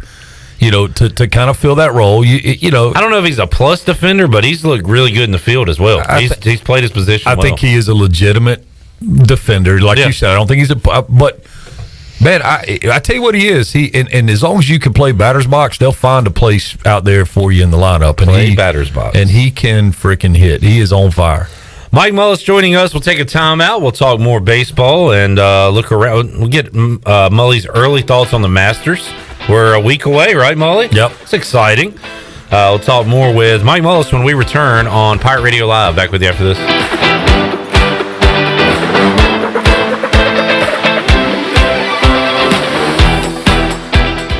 Hey Birdland, as we welcome fans back to Oriole Park this season, we've set up some game day health and safety policies to keep everyone safe. At Oriole Park, this includes limited capacity pod seating, cashless transactions, mask mandates, and other policies. Get game day ready by purchasing tickets online for easy and contactless entry into the ballpark. Your energy fuels Birdland, and we're excited to welcome you back. View our complete list of game day health and safety protocols at Orioles.com/welcome back. You've worked hard to start your business and are working even harder to make it successful. That's when it's most important to have a community bank and a local banker in your corner. This is Eric Clark from Select Bank and Trust. Our team of local bankers care about you, our customer, and the communities in which we all live and serve together. As the business and economic conditions of 2020 threw you many curveballs, our team at Select Bank and Trust remains steadfast in being responsive to your ever-changing needs. In 2021, choose Select Bank and Trust. Bank local, bank select, member FDIC. Sawyer's Fun Park is now open in Greenville. This state-of-the-art 40,000 square foot facility features a 2-story LED interactive laser tag, a one-of-a-kind 2-story ninja course, a ropes course with a 180-degree zip line, and it's only one of 5 in the country that are indoors. Multiple climbing walls, a super cool arcade with 40-plus games, and a brand new full-service cafe and bar for adults. Visit the brand new Sawyer's Fun Park, now open, located right behind ARU on Corey Road, Greenville. Hello, this is Michael McGraw from Orthopedics East and Sports Medicine Center of Greenville. We offer a variety of services including arthroscopic surgery, sports medicine, carpal tunnel and general orthopedics, fracture care, total joint replacement, physical therapy, and on-site MRIs. For experienced professional medical care, visit our office on W.H. Smith Boulevard in Greenville and online at orthoeast.com. Orthopedics East providing services to ECU and Pitt County athletics for over 35 years. Go Pirates!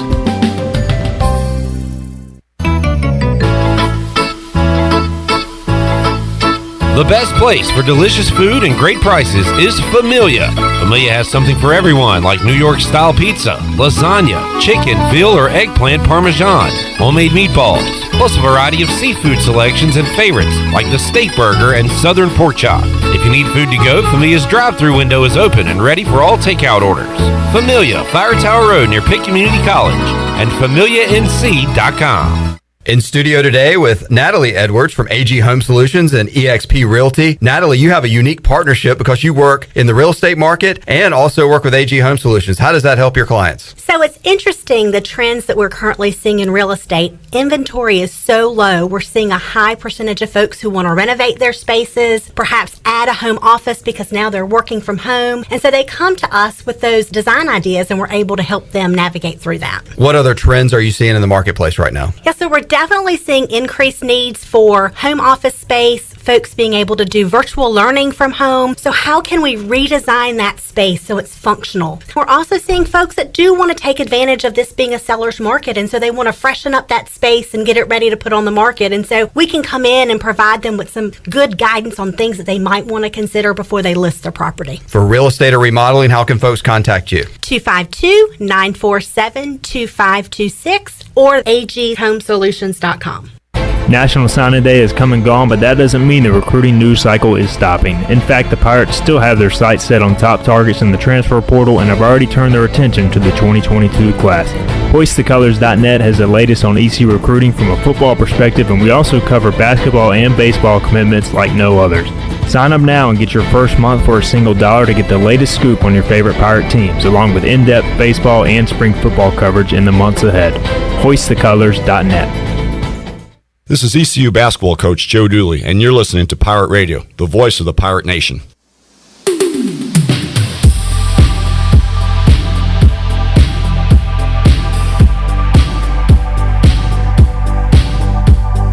You're listening to Hour 2 of Pirate Radio Live. This hour is brought to you by University PC Care, your local tech support experts for all your business needs. Let University PC Care take care of it so you can take care of business. Visit universitypccare.com to learn more today. Now, back to the show. Welcome back. University PC Care has been Pirate Nation's go-to IT expert since 2006.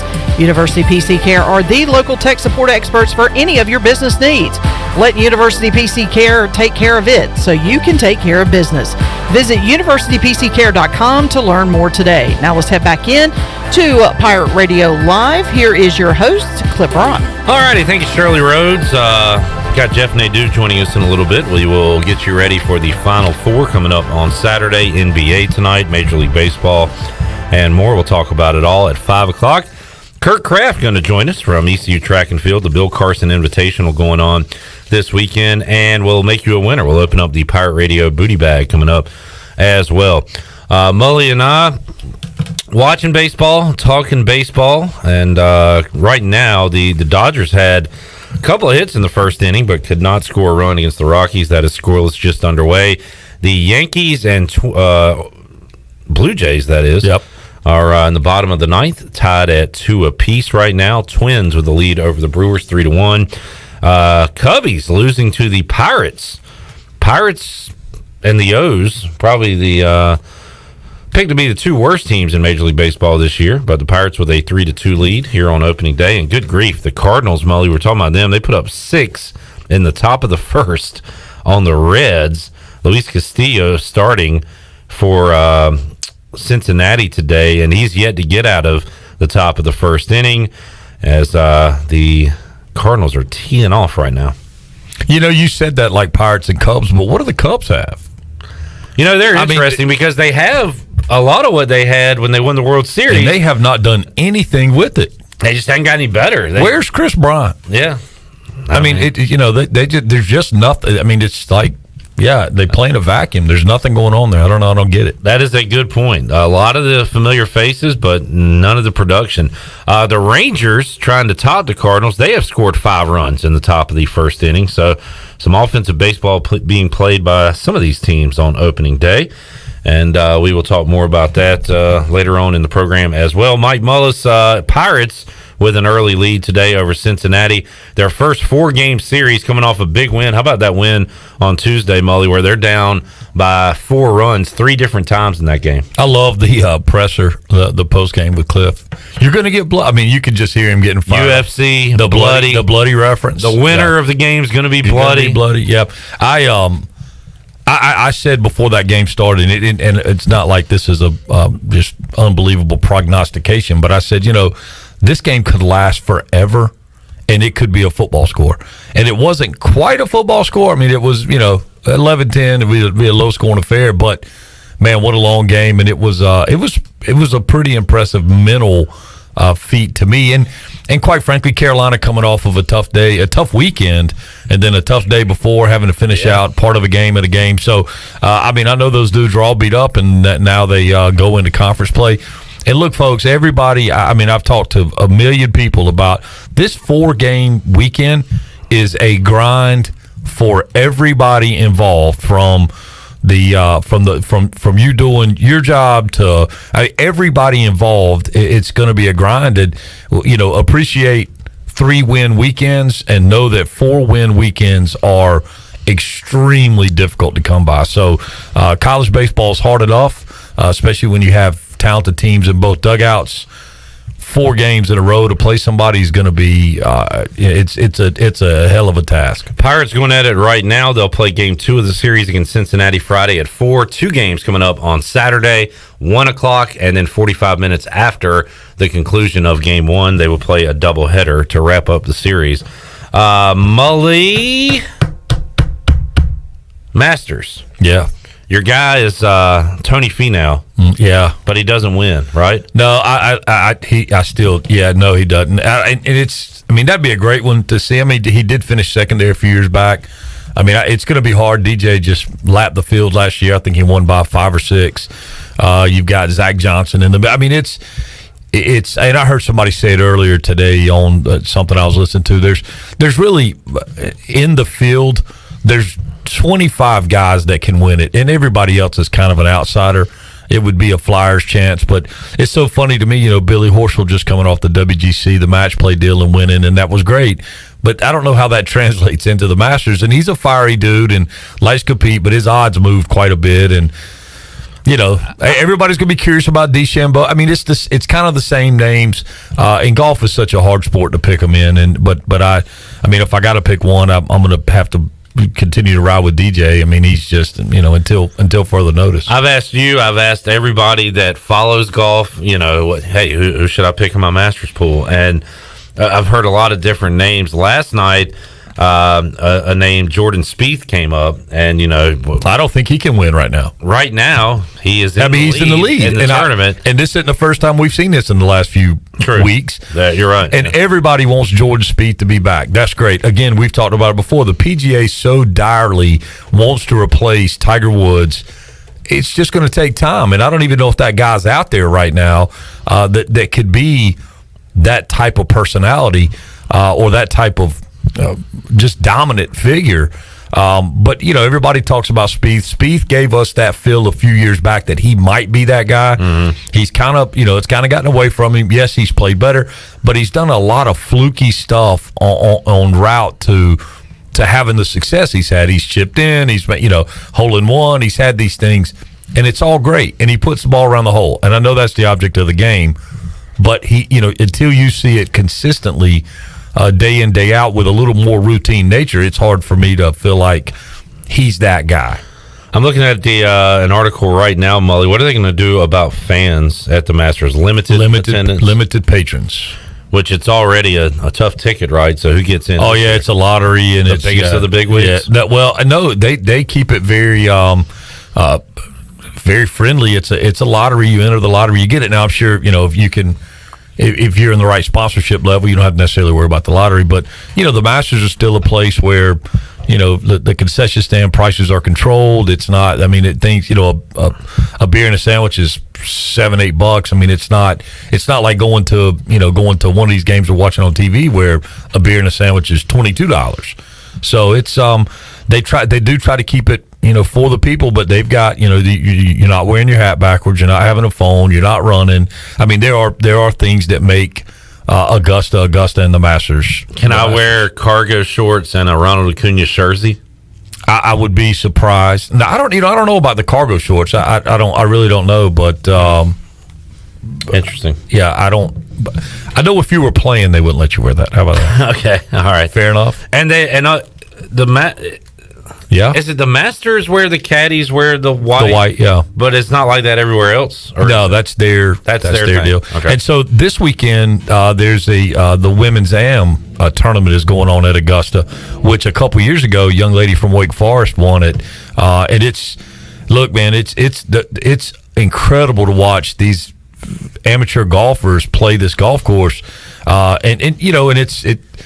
With anything at Augusta is one of the characters, the golf course itself. So, a lot of that event for the ladies, and then the ladies also have a major this weekend. I can't remember which one it is, but in California, and I think it's the A&A. But the Valero Open, lots of baseball. You got some hoops this weekend. It's kind of little high school football and those going on tonight. So it's a cool sports time. And we had November Masters not that long ago. That's right. And if I remember, you weren't as fired up as you'd normally be for the Masters. I was excited about it, but it was in the wrong place. How about this? Oh yeah, next week? You're jacked up, ready to go. And I don't get me wrong. I was very excited about that one, especially for where the world was at that time. So, right. But no, I've come a long way from that Tiger Phil event. Yeah, remember? Yeah. That was like the headline thing to watch on TV. And then then you had some spinoffs there that happened later on, and Curry. Curry and Peyton, and then you had the what was it? Curry, Peyton, and Phil and Charles Barkley or something when they were a foursome or whatever. So anyway, it's cool to see things. And again, man, I know the fans are limited, but they're fans there, and that's a return to normalcy. Anybody beating Gonzaga? Gonzaga. They'd have to beat themselves. Gonzaga is the only team that can beat Gonzaga. Yeah, that's the ultimate coach beat. It is. But it sounds good. People are like, Mully knows this stuff. But I'm about my. I follow it to a certain limit and more now. I'll tell you what, Mully, you like sports, you like basketball. Yeah. Gonzaga will make you enjoy basketball. I enjoy watching them play. Yeah. And I'll tell you who else I like watch. I really enjoyed watching that Michigan team. I did too. I was hyping them up, and boy, did I lead people astray. Well, they were awful the other night. Well, and they were playing without one of their top scorers. Give credit to UCLA, I guess, because Mick Cronin likes those dirty, ugly, grimy games. But they were Gonzaga light in the way they share the ball, and they had big men. Yep. But they laid an egg the other night. No, and of course, it's takes me Juwan Howard to be in there and his kids playing whatever. I just think it's a cool story, and I'm going to tell you, man, I think you're going to see more and more programs go that way to where you've got that marquee guy that was a marquee part of the program that plays a nice career in the NBA, kind of get some coaching time under his belt. To me, it just makes too much sense. It's on the football side. It's Deion Sanders being at Jackson State. I don't think that's going to be necessarily his final stop. But I think Howard's got Phil Martelli, who was with St. Joe's forever. You bring in a young face of the program. That's right. Who knows the stuff, but then you bring in a veteran coach and you put together a hell of a staff. Yep. I think it's where it's all going. Mully, enjoyed it, man. What are you doing, Dansby? Boy, what a clink there. number one overall pick. Has he been a great player for being the number one overall pick? No. In fact, he had a career mini year in 2020. This is his contract year. So if he plays like he did last year, he'll get a huge payday. You're hoping for the Josh Donaldson situation with him this year, like Donaldson did. Like Donaldson did, on his contract year before the COVID shortened year, and they couldn't get him out. He wore it out. He was on a 1 year deal. I thought you were talking about Josh Hamilton. No, he was the number one pick. Right? Yeah, I'm talking Donaldson. When he was with the Braves. And, what he hit about 350 with he was awesome. 27 home runs or something. But then, can you afford him if that happens, or do you want to pay Dansby to stay? Who signed Donaldson? Did he even play? I mean, I know he signed a 2 year deal. The Twins. He signed a 2 year deal on the back end of that for pretty big money. But last year kind of got lost in the COVID shuffle. Mully, we will keep in touch. Talk to you again soon, and have a great rest of your week and weekend, buddy. You too, bud. Good luck at the ballpark, and drink plenty of water. Yep, I'll be out there Saturday for a double dip, 18 innings at least of Pirate baseball, taking on the Bearcats. I believe I just saw the Bearcats scratched across a run. They did. So middle of the second inning, 2-1, Pirates leading. Let's take a timeout. We'll come back when we return. We'll look at the odds for the Final Four, the rest of Major League Baseball, and some hoops coming up tonight. The Charlotte Hornets, Chandler, Hornets are on TNT. TNT. This is like a comet. This is something you never see, folks. I kind of feel bad for the channel TNT and that network, because this was built around the stars that were supposed to be LaMelo, Harden, Durant, Durant's out. So, but I will still be tuned in. Yes. Hopefully the Hornets can get a big win tonight. We'll be watching them tonight. We'll talk some NBA as well when we return on Pirate Radio Live after this.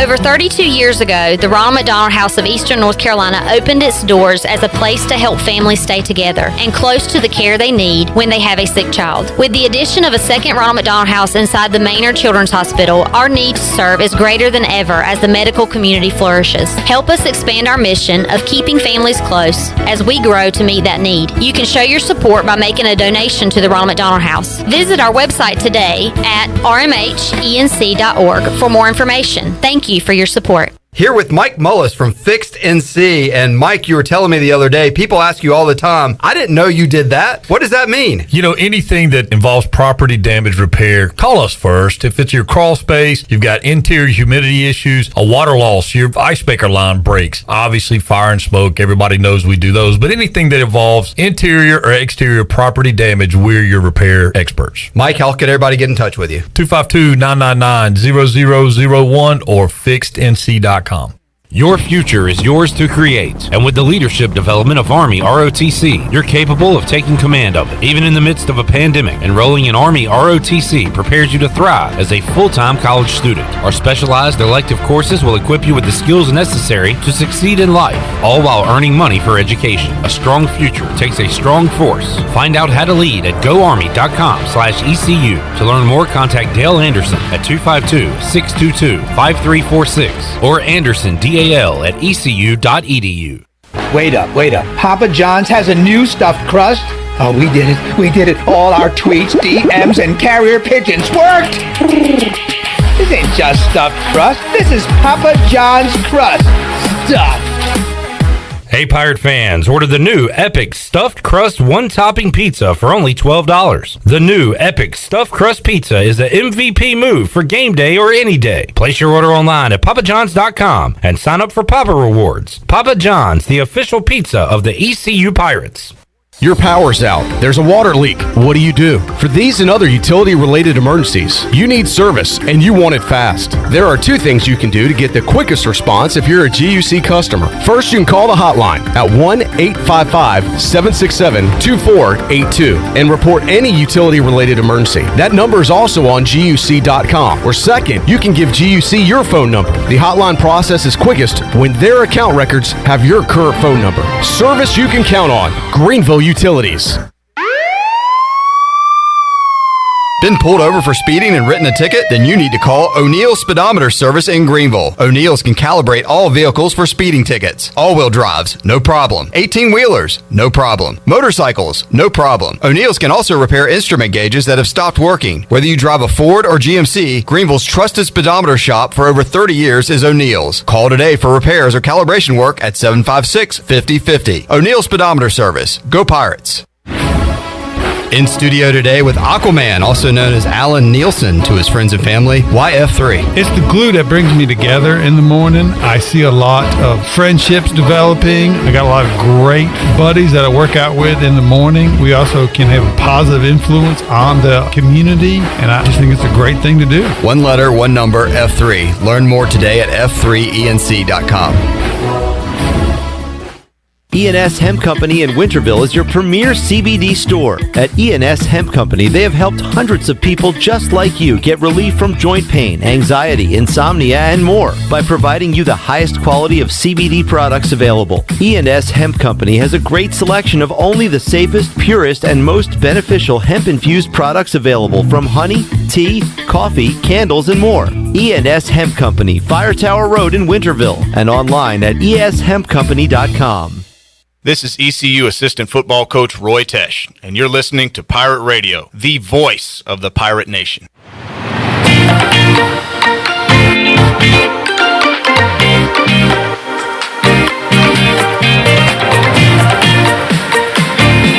You're listening to Hour 2 of Pirate Radio Live. This hour is brought to you by University PC Care, your local tech support experts for all your business needs. Let University PC Care take care of it so you can take care of business. Visit universitypccare.com to learn more today. Now, back to the show. Well, welcome back. Tommy's Express Car Wash. Come experience the difference at Tommy's. Now open at the corner of Greenville Boulevard and Red Banks Road.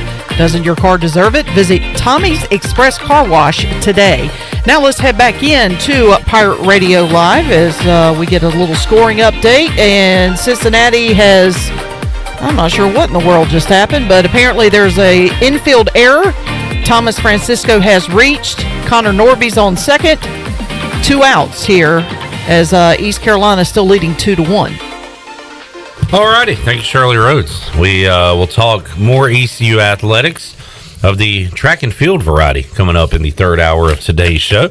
Bill Carson Invitational coming up this Saturday. Kirk Kraft, track and field coach, will join us coming up to talk about that. The director of track and field out at ECU. Also, we'll keep giving you updates on what's going on out at Clark LeClaire Stadium. Game 1 of the series and the first conference game for the Pirates as they take on the Cincinnati Bearcats.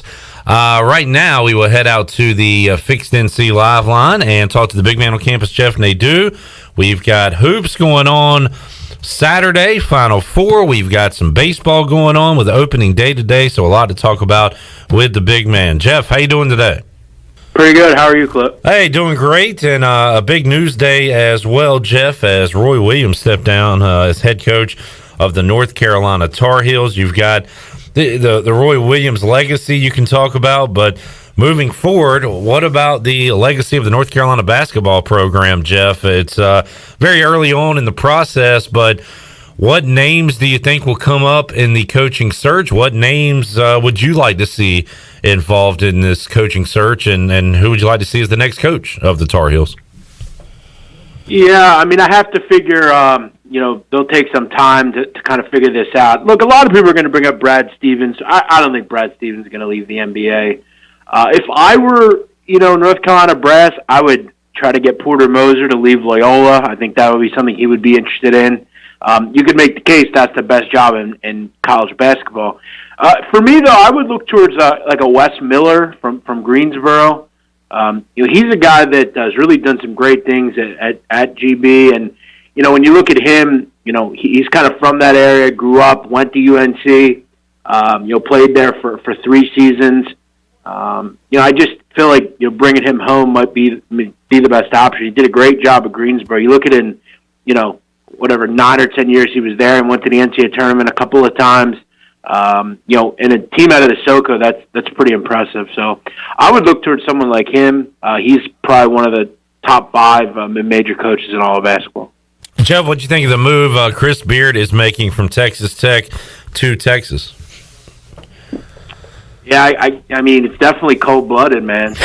But, yeah, sometimes it's all about, creating, a different legacy somewhere else. And, Beard is a program guy, man. He likes to build programs. And, good for Texas for making it happen. They've made some bad hires, not only in basketball but in football as well. And, this is finally one of those big-time hires. And, when you look at Beard, I mean, I've said before, I think he is probably the top 3 coach in college basketball.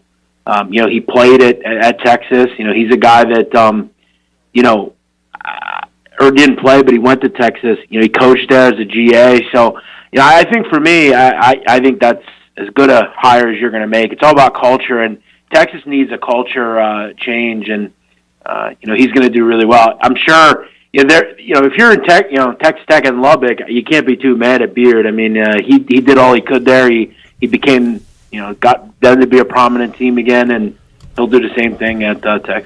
I didn't really realize he was there as long as he was, Jeff. I remember ECU playing Little Rock in one of those little Thanksgiving tournaments. I guess it's been 6, 7 years ago now when he was there, and I remember listening to Jeff Charles and Cy Seymour on the ECU broadcast talking about Chris Beard, and it's like, who the hell is Chris Beard? Why are we losing to this team? And they were talking about how great of a coach he is, and sure enough, he certainly is. And now we'll take his talents to Austin. Jeff, let's talk about that's going to be scary with the type of athletes he's going to get there. Yeah, that's going to be a scary combination.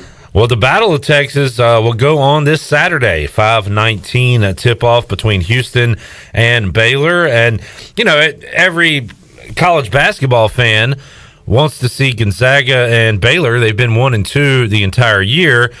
Can Houston or UCLA spoil that party? Let's start with Houston, Baylor. Baylor right now, 5.5-point favorite, total at 134. Now, you've been loving those Houston unders, Jeff. Any thoughts on this matchup on Saturday? Yeah, I mean, Houston's going to be the only team that's going to derail that matchup. UCLA ain't going to beat Gonzaga. I actually believe Houston can beat Baylor. I took the 5 already. I kind of put this number around 2.5. Ken Palm has it at 1. So, I think the thought that Houston can very much compete in this game, I think there's some distinct issues that Baylor's going to have. I think defensively Baylor has issues. I've seen them time and time again kind of fold. They seem to not really love to play defense. And I really worry about the defensive rebounding for Baylor. This is a Houston team that can live at times with not making shots because they live on the glass. They're pretty good at getting to the line. They don't turn it over. They do a lot of the little things well. And I think offensively there's more avenues to score than one might think. When you look at Baylor, I think from a guard standpoint, Houston can match what Butler and Mitchell and Teague are going to do. And I think Houston have a distinct personnel advantage in the block. I think Gorham and Chaney are better options than Vital and Tashawe. So, yeah, I really like Houston in this spot. I'm kind of on a mountain, I feel like. Not a lot of people are in agreement, and, most people are going to be on Baylor here. But I think Houston, the number's just a little too high for them. Jeff Nadu joining us. Final Four coming up this Saturday. Jeff thinks the Cougars stick around with the Bears, and I think you already mentioned what you're going to do in the second game, Jeff, or at least you said UCLA is not going to win. Question is, how much does Gonzaga win by on Saturday? I would say probably around 15. I mean, that's kind of where I would probably put it. Yeah. Kind of seems like an 82-67 type of game. I took a shot. I played the over here. I feel like, getting Gonzaga games in the mid-140s is worth it. Gonzaga always establishes tempo, and generally will get teams that don't want to run, they're forced to run. Right. And, I think that kind of sets up well here. I mean, you look at a lot of the games that Gonzaga played that were quote-unquote slow type of games. I mean, 98-75 against Virginia.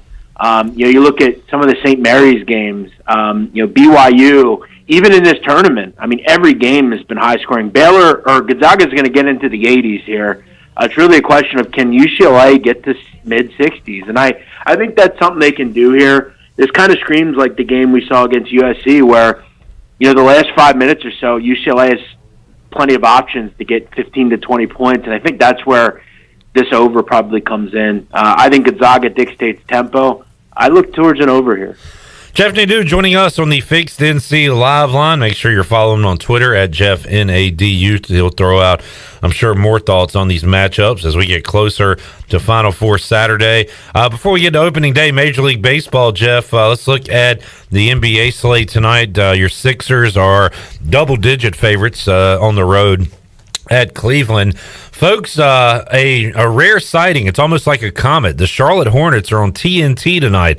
They'll be taking on the Nets, and they are 2-point dogs. Came out earlier today that James Harden not playing in that game for Brooklyn. Also, the Warriors Heat playing tonight. Let's see, Nuggets Clippers could be a good matchup as well. Jeff, have you looked at across the NBA slate tonight? Anything catching your eye? Yeah, Clip, sometimes you look at a bet that you make and you say, wow, I still got it. And I did that tonight with the Orlando Magic. I got 10.5 last night. Can you tell me what it's at now? I'm looking at it, and it is off the board. There is no line. What news came out, Jeff, since last night? I can tell you what it is. It's at 5. Okay. So, you got some injury news for the New Orleans Pelicans, and basically I got a 4.5 point swing here. Yeah, that's huge. It looks like I guess Zion's out, and look, people will continue to. I think also Brandon Ingram and Ball are doubtful as well. So, yeah, I mean the Magic aren't great, but they fight and they play hard, and they've actually been pretty good defensively since moving on from some of the dead weight that they had that didn't want to be there. As far as the rest of the games, I thought the Cleveland Cavaliers team total at 103 was good to go on there. It's come down a little bit. I actually do like Charlotte with James Harden out. Charlotte continues to play pretty good defense. They fight. They also play hard. And slowly but quietly, they're sitting right in the top 5 in the Eastern Conference. It's a big game for Charlotte. It's continuing to kind of maintain that this is still a decent basketball team without Ball. Yeah. Also, I do like Atlanta as well. Spurs just played last night. I kind of looked at this game and was curious as to why the Hawks were a dog, frankly. When I looked at it, I think the Hawks are a better team. Yeah, and good on you, Jeff, for, man, you get a 4.5, 5 point swing in a basketball game. That's huge. So kudos to you on that. What I look to do is I'm going to hope this goes down to 4.5, and I'll then come back and bet the Pelicans a little smaller, try to get a middle. That's a pretty large middle you would get in that situation. All right, Jeff, only a few baseball games are not underway here on this opening day. Right now, Braves, Phillies, a lot of games going on. Dodgers, Rockies just getting underway. And games tonight, White Sox, Angels, Astros, A's, and also the Giants, Mariners. Those are the late night games. Any interest on the actual games today, Jeff, or any futures do you have for Major League Baseball this year? Yeah, I have a couple things pending. A lot of the card that I had was on the earlier slate. I continue to kind of be enamored here by the White Sox. I like Giolito, obviously. How can you not? And I love this lineup. I think there's a lot to be excited about with some of these young kids, and obviously a guy like Abreu.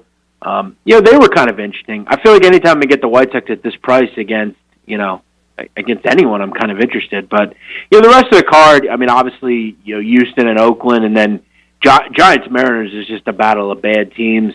And I almost want to lean with the home side there in Seattle. I know their lineup sucks, but I like Marcos Gonzalez a little bit more than I like Kevin Gausman. As far as futures, Jeff, real quick, a little stat. Don't know if you care about it at all, but some people like this sort of thing.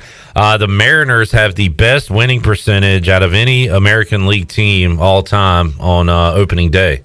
So keep that in mind, folks, if you like the Mariners. Great news from that extraordinary clip. There you go. How about futures, big man? What you got? Yeah. As far as this lineup, real quick, I mean, it could be one of the worst lineups in baseball. Mariners have a bad lineup. Yeah. I think futures, I mean, I continue to be enamored by the Blue Jays. I mean, I think obviously all year I'm going to be very high on that lineup. It really comes down to, Hungjin Ryu, because, that rotation is good, but you need Ryu to be, Cy Young good. And you got to hope that Robbie Ray comes back healthy. He's on the DL to start the season.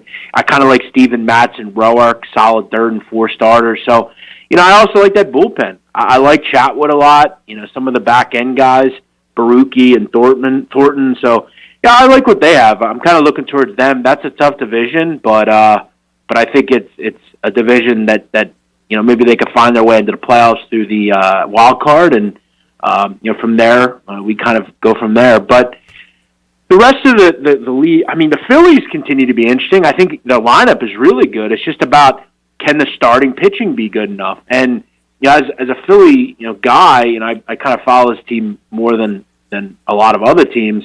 Nolan Wheeler are very good. It's the question of, can the third, fourth, and fifth starter be good enough? The Eflins, the Matt Moores, even Vince Velasquez, but their bullpen is significantly better. Alvarado's terrific. You bring in Archie Bradley. You got to figure, Clip, that bullpen can't get much worse. Yeah. They were as bad as it gets last year. So, lineup-wise, they're going to score runs. If they can just get a modicum of pitching, I have a lot of excitement about the Phillies at like 35-40-1. Jeff Nadu joining us on the Fixed NC Live line. Jeff, we'll talk to you on Monday and preview the College Basketball National Championship.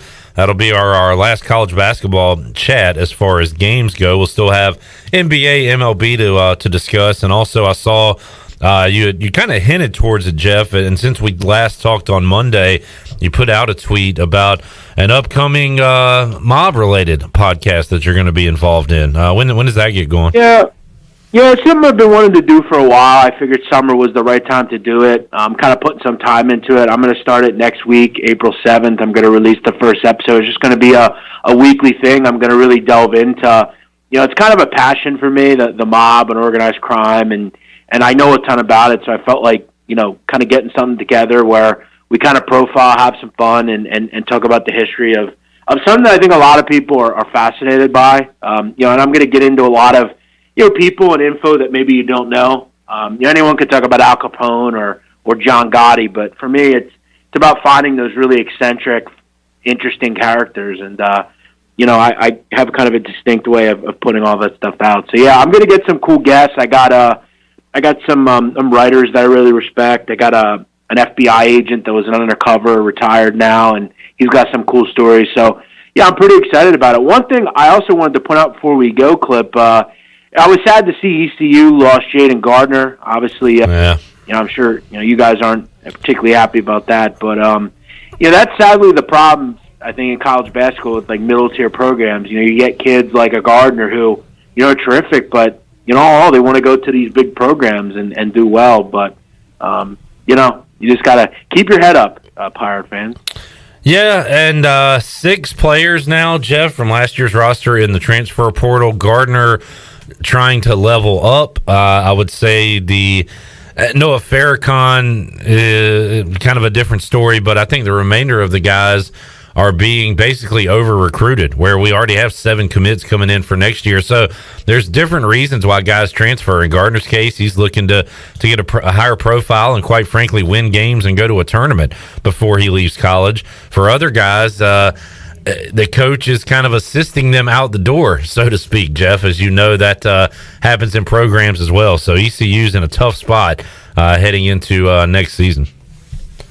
Yeah, they are. And I will say this. Winston Tabbs is a guy that Dooley brought in, from what I understand. And he had a pretty good season up at BC. So, yeah. Getting him to come in. He's a guy that I think can become, the next, Jaden Gardner type. He'll score 18, 19, 20 points a game in the AAC. So I think there's reason for excitement. And as you said, a lot of young recruits coming in.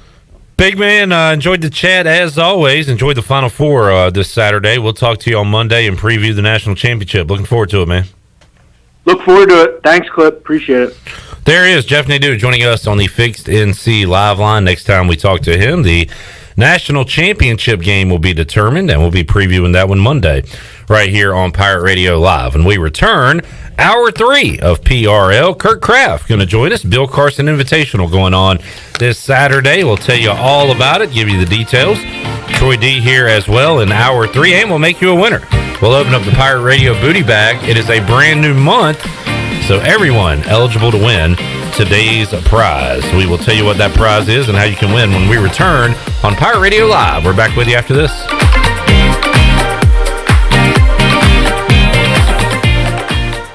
the Pirate Radio Podcast. Sam Jones of Sam Jones Barbecue and Skylight Inn fame. If it's not cooked with wood, it's not barbecue. That's kind of the big theme of Skylight and your family's history of whole hog barbecue. If you go back to the origins of barbecue, that was the only heat source. You know, once upon a time, people cooked hogs in the ground. You simply dig a hole, put something to span that pit, and laid a hog on it. Sometimes it was tree limbs, for instance. And I said, after all these generations, our family has evolved about 3 foot above grade in the block pit. Listen to every Pirate Radio podcast now by visiting our podcast channel and subscribing in Apple iTunes or SoundCloud. The Pirate Radio Podcast is powered by White Claw Hard Seltzer, proudly distributed by Coastal Beverage. White Claw Hard Seltzer, a wave of refreshment. Crafted using our unique Brew Pure process. Made pure. Nothing tastes like White Claw Hard Seltzer. White Claw Hard Seltzer, available in 5 fruit flavors, 2 grams of carbs, gluten-free, and 100 calories. Find it at whiteclaw.com. White Claw Hard Seltzer, nothing tastes quite like it. Proudly distributed by Coastal Beverage. Please drink responsibly. We're midway through bath time, and 2 medium 2-topping Domino's pizzas for $5.99 each have begun their drive to the Smith's front door. That's a GPS-enabled custom delivery alert, folks. The newest improvement to the Domino's tracker, saying Domino's will be there in 2 minutes. They're calling it audible. Bath time's now rinse time. They've got 1 kid dry, 2 kids dry. The pizzas are here. They made it to the door. The kids are clean enough. The new Domino's tracker with GPS worked again. 2-item minimum. Pan pizza will be extra. Ask for this limited time offer. Prices, participation, delivery area, and charges may vary. UBE and PirateWear.com are proud to offer the Pirate Nation its largest inventory ever. Brand new Adidas is arriving daily, along with Under Armour, Columbia, and Russell Athletic. UBE is loaded with cargo, and new items are being added daily to PirateWear.com. Be sure to check out our children's store, The Crow's Nest, for all of your young pirates. UBE and PirateWear.com, an ECU tradition for 50 years. Go Pirates! E&S Hemp Company in Winterville is your premier CBD store. At E&S Hemp Company, they have helped hundreds of people just like you get relief from joint pain, anxiety, insomnia, and more by providing you the highest quality of CBD products available. E&S Hemp Company has a great selection of only the safest, purest, and most beneficial hemp-infused products available, from honey, tea, coffee, candles, and more. E&S Hemp Company, Fire Tower Road in Winterville, and online at eshempcompany.com. It's bow time. There's something special about the first bite of a Bojangles Cajun Filet biscuit, like an edible alarm clock that slaps you awake with bold Cajun flavor. The moment you sink your teeth into that soft, fluffy, made-from-scratch biscuit, then strike gold with a juicy piece of fried chicken, you'll know. Nothing beats the first bite, except the second first bite. Get a Cajun Filet biscuit combo for just $4.99. It's bow time. They say nothing in life is free. Well, we're here to tell you they're wrong. Because when you switch to US Cellular, you can get the Samsung Galaxy S21 5G for free with no hidden requirements. That's right, the Samsung Galaxy S21 5G has launched and you can get it for free with no hidden requirements. US Cellular. Terms and conditions apply. See store or uscellular.com for details. Does the idea of going to your local U.S. Cellular store make you feel a bit uncomfortable? Tired of the hassle of waiting and wearing a mask? Let Toby Williams and his outside sales team take away that worry. They will come right to your home or office and drop your phone off on the porch or at the front desk for you. Saving you time and worry is what the team at Cellular Warehouse is all about. Call Toby today at 252-799-7051 and let them help you with all of your wireless needs. Cellular Warehouse, your local U.S. Cellular authorized agent. This is Pirate Radio, WGHB Farmville, 1250 and 92.7 FM Greenville, WDLX Washington, 930 and 104.1 FM Washington.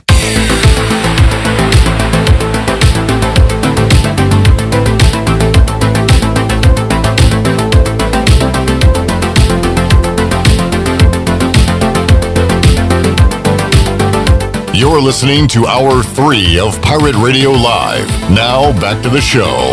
Welcome back. Brown & Wood is your home of the best selection of GMC, Cadillac, Buick, and Mazda in Eastern North Carolina for over 83 years. Shop their entire inventory online at brownandwoodauto.com or visit them on Greenville Boulevard. Now let's head back in to Pirate Radio Live. A quick scoring update for you. Clip, it is the top of the 4th inning. ECU still holding on to that 2-1 lead. However, Cincinnati does have runners at first and second. Game 1 of the first 4-game series ECU will play this season against conference foes. Game 2 coming up Friday at 4 o'clock. Doubleheader on Saturday. A big Saturday coming up as Troy D is back inside the Pirate Radio studios. Did you hear about Roy Williams? Pulling a Troy D, not having the mics pulled up. That's my move. I had Coach Kraft's but not yours. I did, and I thought we did a great job in hour 1 covering it for an hour. We had DG, David Glenn, on. If you missed it, you can check that out on our social media later. I told DG, I said, we probably did a better job covering that story than the Raleigh sports media, which he agreed. Well, having DG here is a nice resource when something like that happens. He was a big reason for that. Yeah. Hey, look, it's a top national sports story right now in our kind of neck of the woods, and there's a lot of Carolina look, I ran into some folks today that said, I was joking. I put a few, I guess you could refer to funny memes out there as far as live look at Chapel Hill with the crying Carolina fans. And they're like, remember, there's a few Carolina fans that still listen to us, Clip. Oh, yeah. There are plenty of them. So we haven't run them all off. Unfortunately, a few Pirate/Tar Heel Correct. fans. And quite a bit of those. There are some of them, too. So this is a story people will follow. I'm fascinated to see where they go next. I am too. Who is the next coach? Absolutely. At North Carolina. No doubt about it. All right, big weekend coming up. The Bill Carson Invitational coming up on Saturday. And here to talk about it is Kurt Kraft from ECU Track and Field. And Coach Kraft, welcome back to Pirate Radio. Well, thank you, guys. I appreciate you having me on. How many years now, Coach, have you been here? Yep. It's getting to be a lot. Longest tenured coach. Wow. This is my 16th year I'm finishing up, so I'll start my 17th year in the fall. Man. I think when Tom Morris was there before he retired, the men's tennis coach, I think he was. But hey, hopefully tomorrow.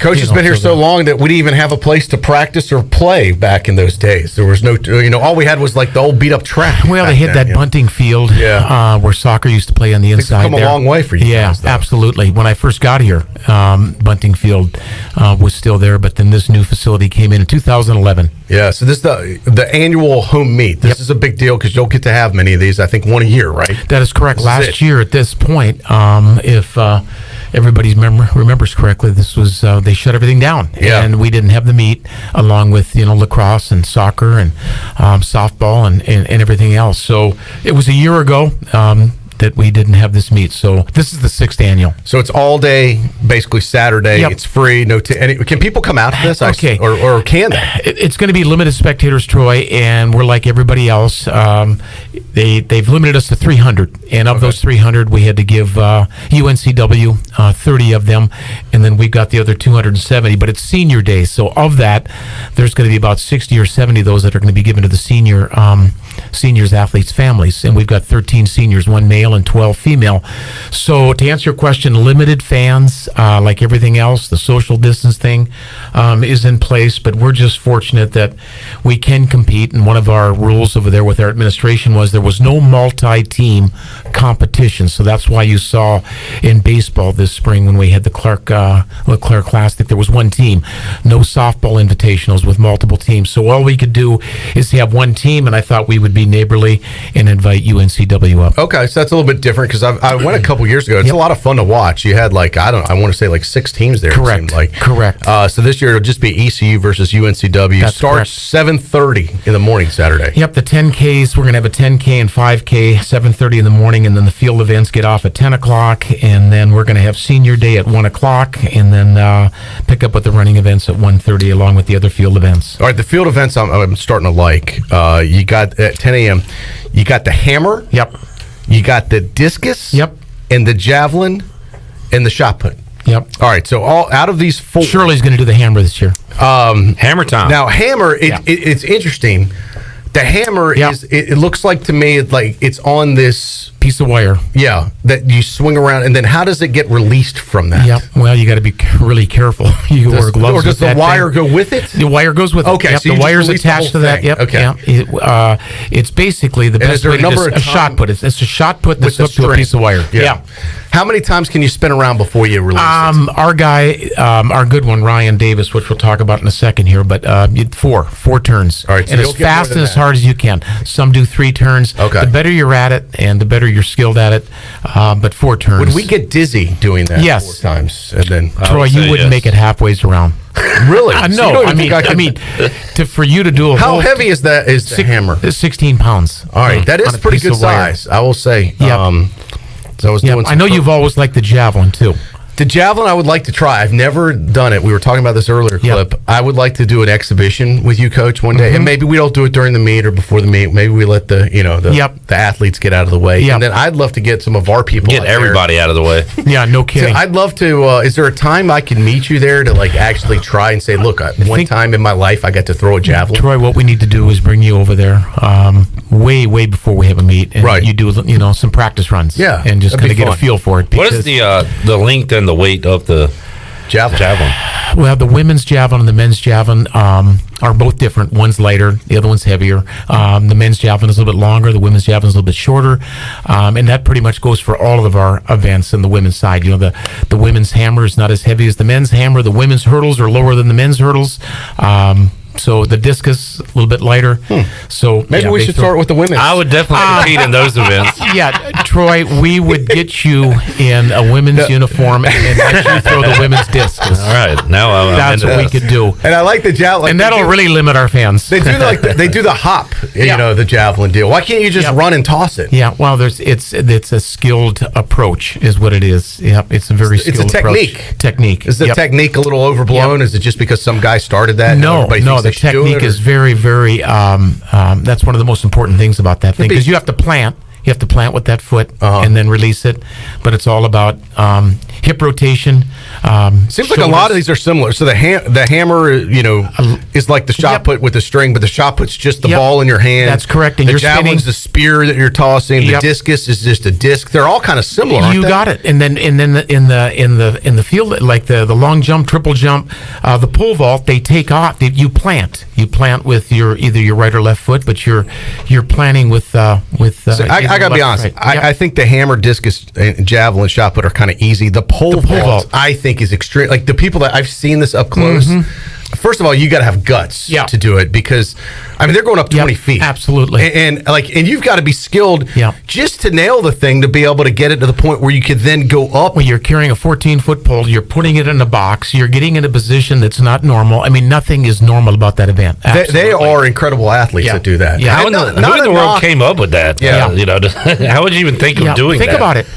Troy, you can't even walk normally. Now put a pole in your hand and then try to run down full on the shot speed. put people, but that's just tossing a rock. This thing, the javelin. The pole vault is a real deal. Absolutely, and then trying to get over a bar. Yeah. What is your specialty? I was. Have you done all of these things? No, I was a sprinter and a hurdler in college and high school. I was a state champion. I was a conference champion.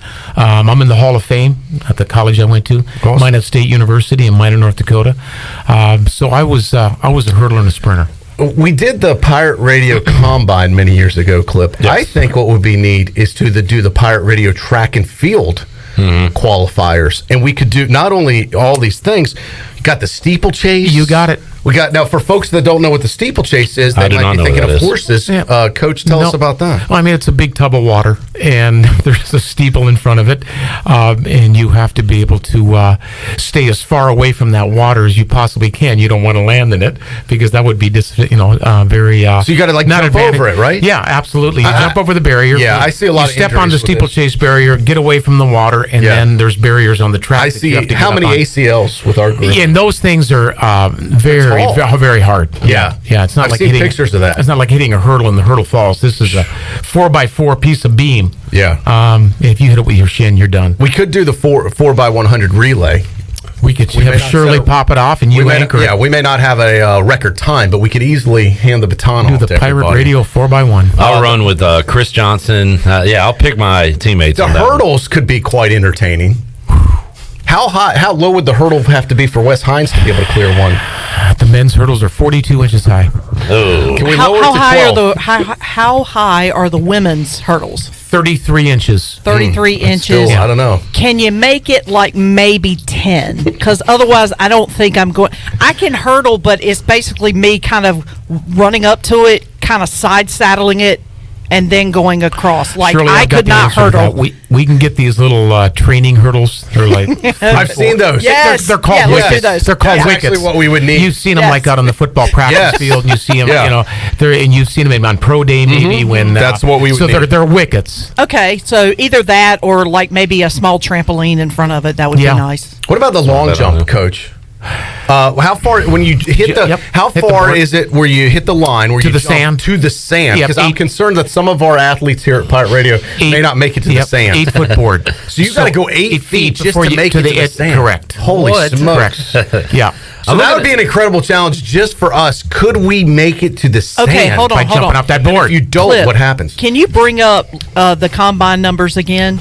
Yes. Okay, bring up the broad jump or the long jump the long that we jump. did. Yeah, the broad jump is back when I was growing up. Yeah. it's Yeah, the long jump. but the long jump, you get a running start. It's completely different. Yeah.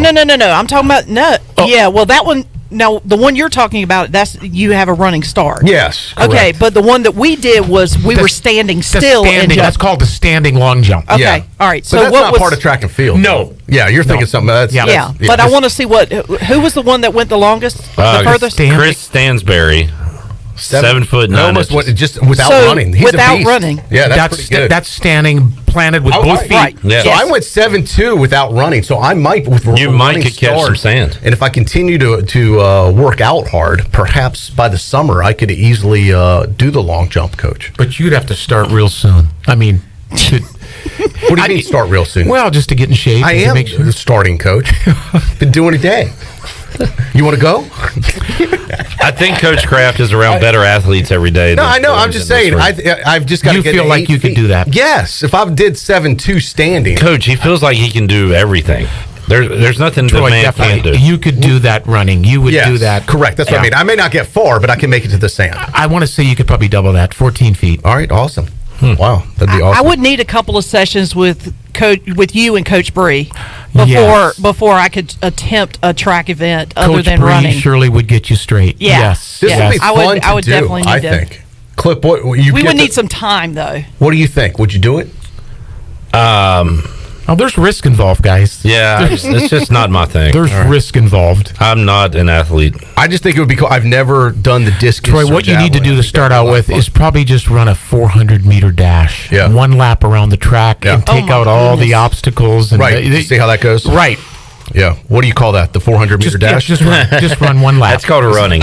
just run one. That's called wearing you out, so you'll go home. You'll leave and go home. one lap. Could you think I could run one lap around the track? Oh, absolutely. Yeah, of course I could. I don't know if I could do a mile. Or twice the half. You could do the half mile. Yeah. No? 2 laps. That's a good place to start. I'm looking up pictures of the steeplechase. This thing Yeah. looks awesome. Oh, yeah. Like, but this they is do like land in the Olympic. water, Coach. Yeah. You try Like to. Yep. Most of the ones I see, they land in water. You want to get out as far as you can because That looks if, crazy. if you're landing, in the water, then Oh, we're landing in the water. There's no question. I'm doing a belly flop. We're in doing there. splashing in there. Yeah, no doubt. Yeah. I mean, these pros are landing in the water. absolutely. Yeah. You think we can clear it? That looks crazy. Good Yeah. stuff. This is fun. All right. So if folks do want to come out and see Yeah. this, they can, right? Absolutely. Okay. And they just pop in well, whenever. Let me take that back. They have to be on a pass list. Oh, they have okay. to be on a pass list. All right. So Yeah. So it's this is basically not like it limited was to before. the student athletes' families. Okay. Is pretty much what it's limited to. So what if someone was all excited? They want to see it. How do they get to be I guess they can stand on Charles Boulevard on the sidewalk. They can look through the Yeah. the Through the- fence, through the- and which you can see clear. Yeah, clear exactly. Nowadays. Yep. All right. So you can go on Yep. the sidewalk that's Yep. open to the public, and you can stand. That'd be good. Standing room only, Coach. Sold out. Well, yeah. No, just let them in if they want to come. It's outside, Coach. Yeah, It's I an know. It's an outdoor event. Why are there all the tough restrictions? Well, it's called the health department. Yeah. It's called Governor Cooper. Yeah. And- Hopefully soon this will be. Yep. We will have to worry about it. Absolutely. Yeah. This was the fun stuff. Shirley, are you doing some of the commentary? She's going to help announce. All right. Yeah, and I appreciate yeah. that, Shirley. Yeah, no problem. And we brought you I know you're doing the soccer game also a little bit. Yeah, I've kind of I can't do the entire event, but Nope. I will be there for a Absolutely. good portion of it, and then I've got to run over and do the soccer game. Yep. I think that's at 5. Yeah, they moved it. It was originally scheduled for, I believe, 1:00, and they moved it back to 5. So, Yep. So we're basically going to have track and field in one location. We're going to have soccer going on and baseball going on at the same time. Yeah. Busy area in the quad over there. You got it. Yeah. I will be working the vocals at baseball for 2 games on the PA on so we Saturday. Got people all over the place. Oh, really? I'll be busy on Saturday for sure. All right. Well, Coach Kraft, anything else you want to hit on? No, I just again, we look forward to this meet every year, and last year obviously wasn't normal, but how's the team doing this year? Doing good. The one guy that I wanted to give a shout out to was Ryan Davis, a young man from Pine Forest High School in Fayetteville, North Carolina. He's a 5th-year senior. He's one of the COVID guys. He chose to come back, and he's just an absolute wonderful student athlete. Does the hammer, does the discus, does the shot. He set 2 school records last week at Columbia, South Carolina in the hammer and discus. He's currently ranked in the top 3 in the hammer. He was a national qualifier indoors in the weight. So we're going to miss him. He's basically the face of the program right now. If you were to pick one individual out, both on the men's side and the women's side. And he'll be throwing on Saturday morning at 10 o'clock. Awesome. Yep. I like it. Stuff. Yeah, good luck. Let us know how it turns out. Thank you. Absolutely. And the scoring is complicated, but I guess it's total points. It's a dual meet between us and them, and we're scoring it. And it's you score 4 places, 5, 3, 2, 1. So whoever gets first gets 5, second gets 3, third gets 2, and 4th place gets 1. All right. Anyways, I'll let you guys go. All right. Thank you, Coach. You can start. Appreciate you joining us, Troy. Yeah. All right. We'll take a time out, come back, have more for you on Pirate Radio Live. We will make you a winner coming up after our next segment. Open up the Pirate Radio booty bag. A lot more to go on PRL on a Thursday. We're back with you after this.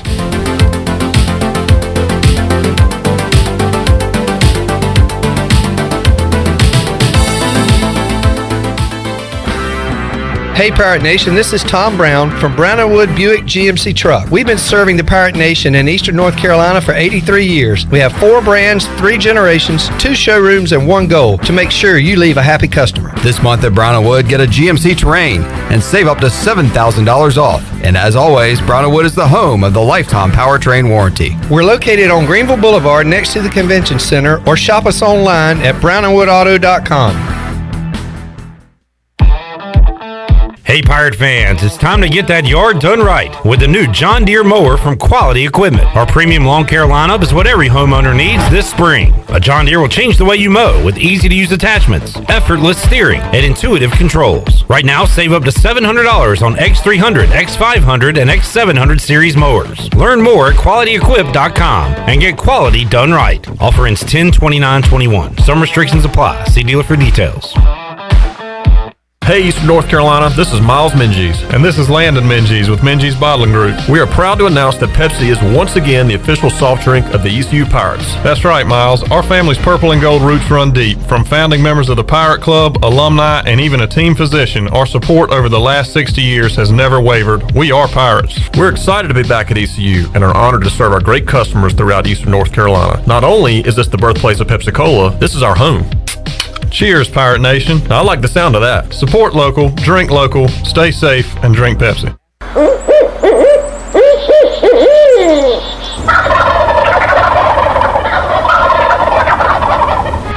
Join us for the first annual North Carolina Strut Masters Championship on Saturday, April 10th. Presented by Crescent Tools. Brought to you by Mountain Dew, Yeti, Sam Jones Barbecue, Spring Hill Outfitters, and Nomad. Compete against some of the best turkey hunters in the country, like Michael Waddell, Hal Schaefer, and Nate Hosey. Live performances by Nate Hosey and much, much more.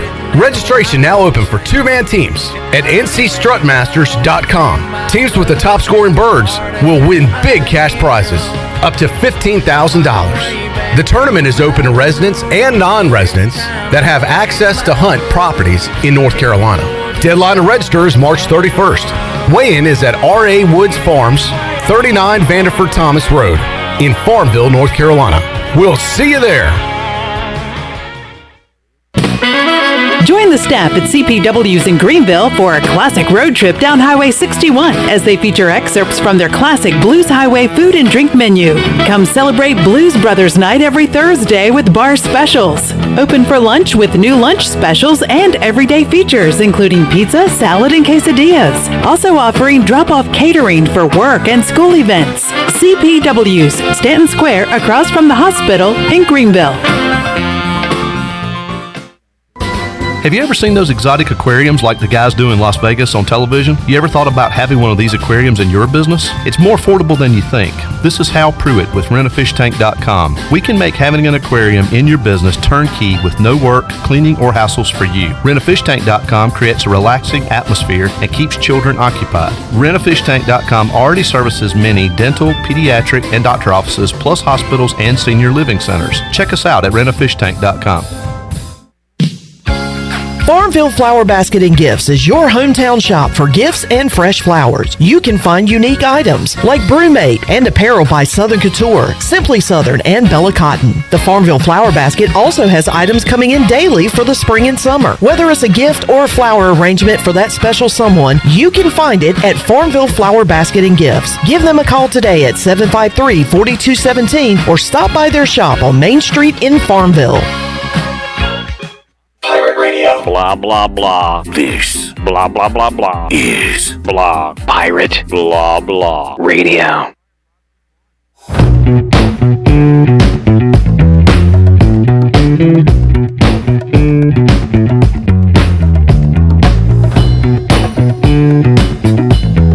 You're listening to Hour 3 of Pirate Radio Live. Now, back to the show.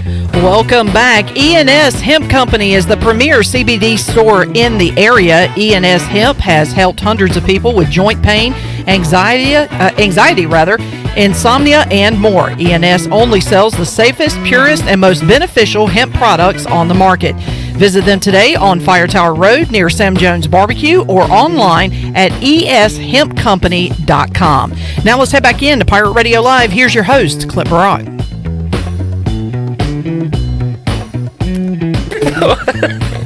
It's no wonder we're confused. Oh my goodness. We have a situation. We had the guy that could have answered this. I was putting a picture out of Coach Kraft. It's Kurt Kraft. Yeah. And now I've seen Kurt spelled with a K. I've seen it spelled with a C. I've seen Kraft spelled with a K. Kraft spelled with a C. And so I wanted to make sure I had Coach Kraft's name right as far as the first letter. And you gave me one, and then I was like, well, I thought it was the other way around. So then I looked at ECUPirates.com, and it's Kraft with a K, but they also have it listed. The problem is, Troy, I'm on ECUPirates.com. In the press release, they have it Kraft with a C, so they even have it confused. So I don't feel bad about it. It's actually C. It's Kurt with a C and Kraft with a K. Correct. But they do have it They have it wrong in one of the releases. So the info I gave Glenn earlier, and he put it online, and I didn't want to tell anybody about it. I got the name wrong. I think I got it right. Yeah, and then you had him change it to the wrong one. No. I know he never changed it. Oh, okay. So CK is correct. Okay, but right here it's wrong. That's our Facebook Live. Holy crap! Holy crap! This is who's on first all over again. So anyway, we know how to say it. It's just spelling it. It's a doozy right here. What throws me off is ECUPirates.com having it both ways, but the official bio does have CK. Right. Kurt with a C, Kraft with a K. Yeah. Okay. All right. We figured that Where out. was Coach when we needed him for this? Boy, you think he knows? He could get confused too, I bet. After a hot day out on the track. So good deal. Shirley Rhodes on the mic on Saturday. Good stuff. Yeah, I'll be out on the mic. By the way, quick scoring update. Cincinnati has taken a 4-2 lead. Carson Wisenhunt is out. Garrett Saylor's in. Top of the fifth, and no outs, 2 runners on base. All right. There is your update. There you go. Braves losing, Pirates losing. Happy baseball season, everyone. It is opening day in MLB. So you got that going on. The big news of the day, Troy D talked about it in hour number 1. Roy Williams retiring, and I was doing the show during the press conference. I know you were watching a little bit of it. You said the amount of, and how do we describe it in hour 1, what we were betting on? We were betting the over-under on how many times he gets emotional and gets choked up. How many choked up moments? But it was almost impossible because from the few minutes I watched, he stayed choked up the whole time and was sniffling and crying and which is exactly what I thought was going to happen. But it may be too hard to determine the times because it was just a one continual choke up. Yeah. Does that make any sense?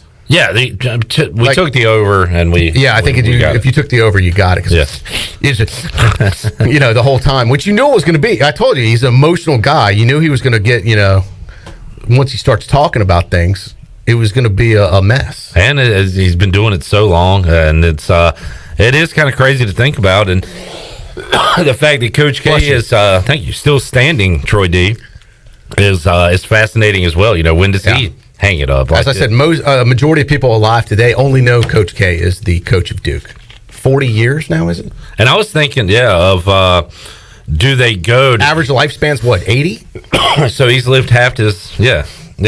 So the majority of people in this country right now the majority of people in this country right now were born during Coach K's tenure.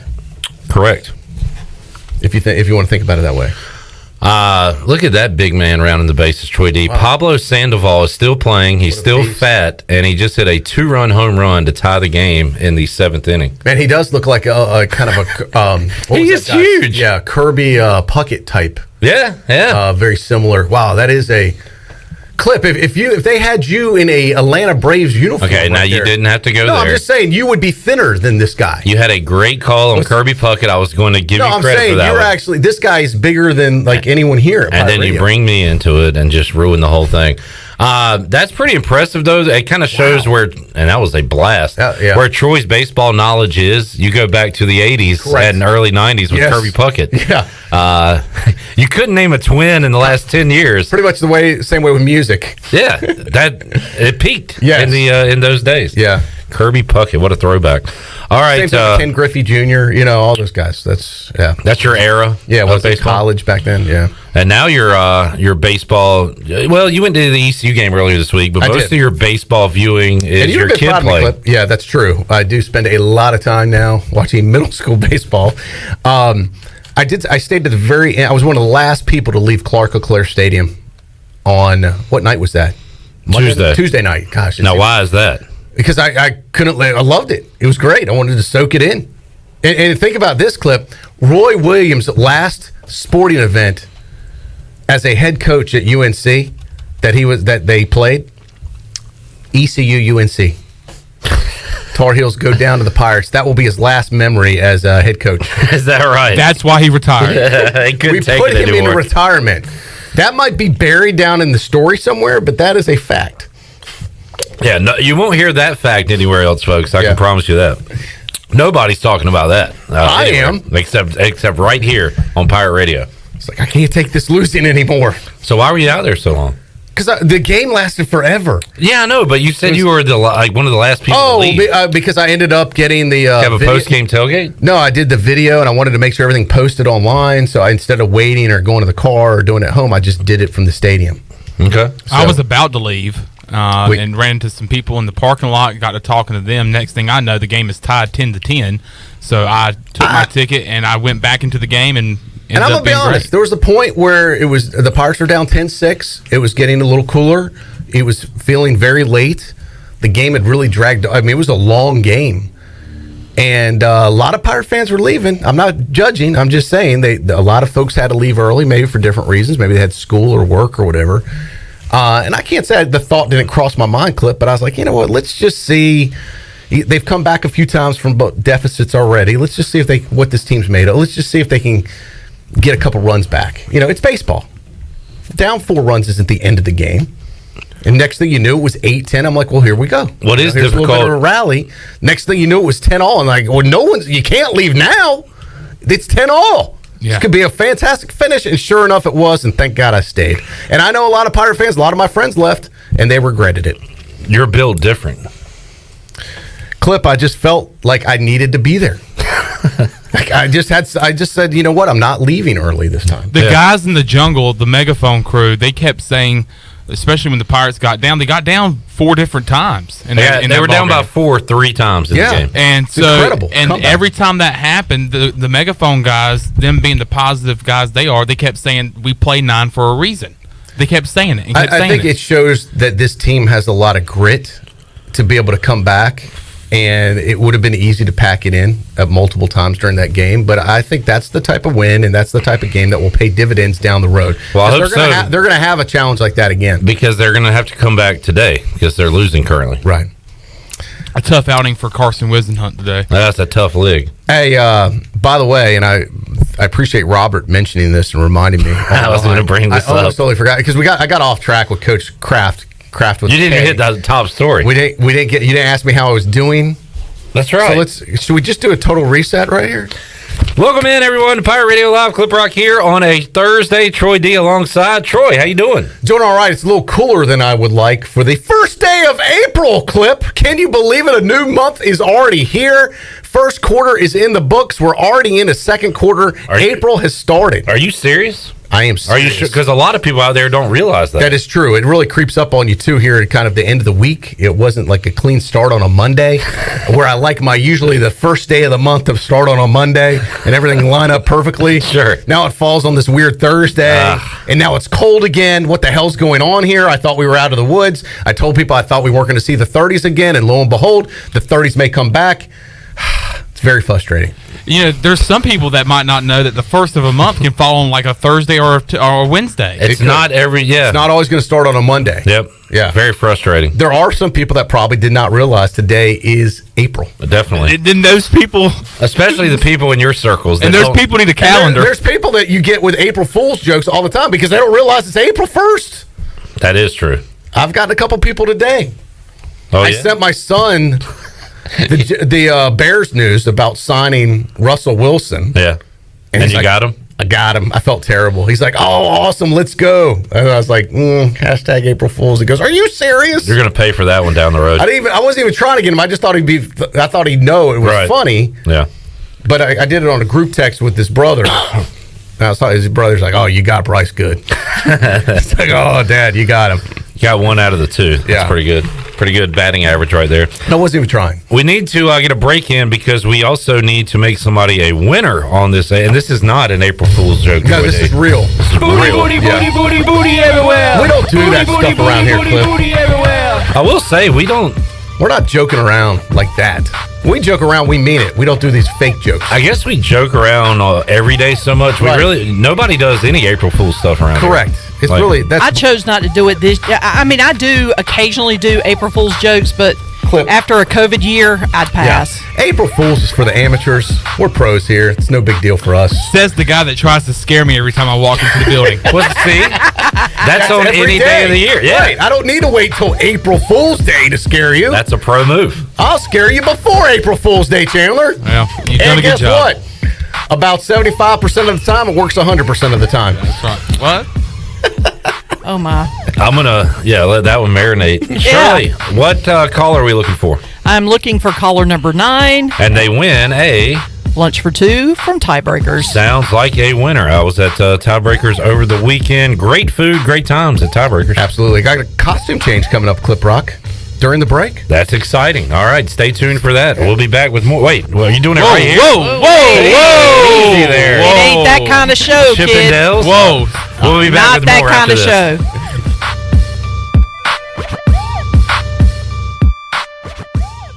A car wash experience like no other is here at the new Tommy's Express. You'll enjoy a gentle belt conveyor ride through our bright, inviting wash as luscious foams and soft cloths treat your car like new. After a final rinse, wax, and blow dry for a beautiful spot-free shine in just about 3 minutes, help yourself to our free vacuums and mat washers. We're Tommy's Express. Tommy's Express Wash, now open on the corner of Greenville Boulevard and Red Banks Road in Greenville. Great food, great atmosphere, and great service is Ottavola Market Cafe. Ottavola is simply a restaurant that focuses on that, being a great restaurant. There's something for everyone at Ottavola. The menu offers a variety of great choices like pastas, pizzas, sandwiches, soups, salads, and seasonal rotating selections. Lunch or dinner, Ottavola is always the right call. Call ahead and get Ottavola to go, or stop by the bar for a drink with friends. It's simple. Come and eat at Ottavola Market Cafe, Red Banks Road next to Food Lion, and OttavolaMarket.com. Ottavola, pirates supporting pirates. North Carolina State Parks is proud to announce that they have partnered with the Hometown Strong program. Our visitor centers are now equipped with public Wi-Fi to help kids with school. Remote learning has become a critical public health measure in maintaining social distance and continuing to educate our young people. Take advantage of Wi-Fi and a hike at Goose Creek State Park or a day trip to the beach and access remote learning at Fort Macon State Park. For more information, visit hometownstrong.nc.gov. At Tiebreakers, we pride ourselves on serving big, juicy wings. I'm talking big and juicy. Our chickens are the same ones that kick sand in the other chickens' faces. If our chickens played football, they'd be linebackers. The competition's chickens, they'd be skinny little kickers. Trade those kickers in for linebackers. Tiebreakers is open every day at 11 a.m. Follow Tiebreakers on Facebook and Instagram for daily updates. Hi, I'm Annalie Newhoff. And I'm Rob Campbell. And we are with CopyPro. We have been locally owned and operated here in Eastern North Carolina for almost 50 years. CopyPro is the leader in office technology. Does your business struggle with keeping printing costs low or producing professional documents? Here at CopyPro, total customer satisfaction is our #1 priority. We have a variety of solutions to help reduce your printing expenses and make your business more productive. Call us today at 1-800-682-6558 or online at copypro.net. CopyPro, we are the professional office systems people. If you wake up in the morning with a backache, feeling more tired than you did when you went to bed, you probably need a new mattress. And the best place to get that mattress is Factory Mattress. Hi, I'm Kirk Smith, General Manager. For more than 40 years, Factory Mattress has been Greenville and Wilson's local mattress dealer. We guarantee the lowest price on the area's best selection with over 50 models to choose from. No seconds or overruns. Factory Mattress offers only first quality direct from the manufacturer. Sealy Posturepedic, Beauty Rest, Stearns & Foster, and Tempur-Pedic. The most highly trained sales associates with over 60 years of combined experience. Same as cash financing with 0 interest up to 48 months and free local delivery. Face it, to have a good day, you've got to have a good night. So sleep better knowing you saved money at Factory Mattress, locally owned on Greenville Boulevard in Greenville, on Forest Hills Road in Wilson, on the web at factorymattressusa.com, and a proud member of Pirates Supporting Pirates. This is Dr. Phil Perdue with Orthopedics East and Sports Medicine Center. My colleagues and I recognize how difficult this time is for everyone in our community. We continue to see patients during the week while taking precautions to keep everyone safe. Our extended care clinic is now open on Saturdays and Sundays from 10 a.m. to 2 p.m. so you can avoid the emergency department for your urgent orthopedic care. For more information, please contact us at 757-2663 or visit our website at orthoeast.com. This is Billy Weaver from WITN. You're listening to Pirate Radio, the voice of the Pirate Nation.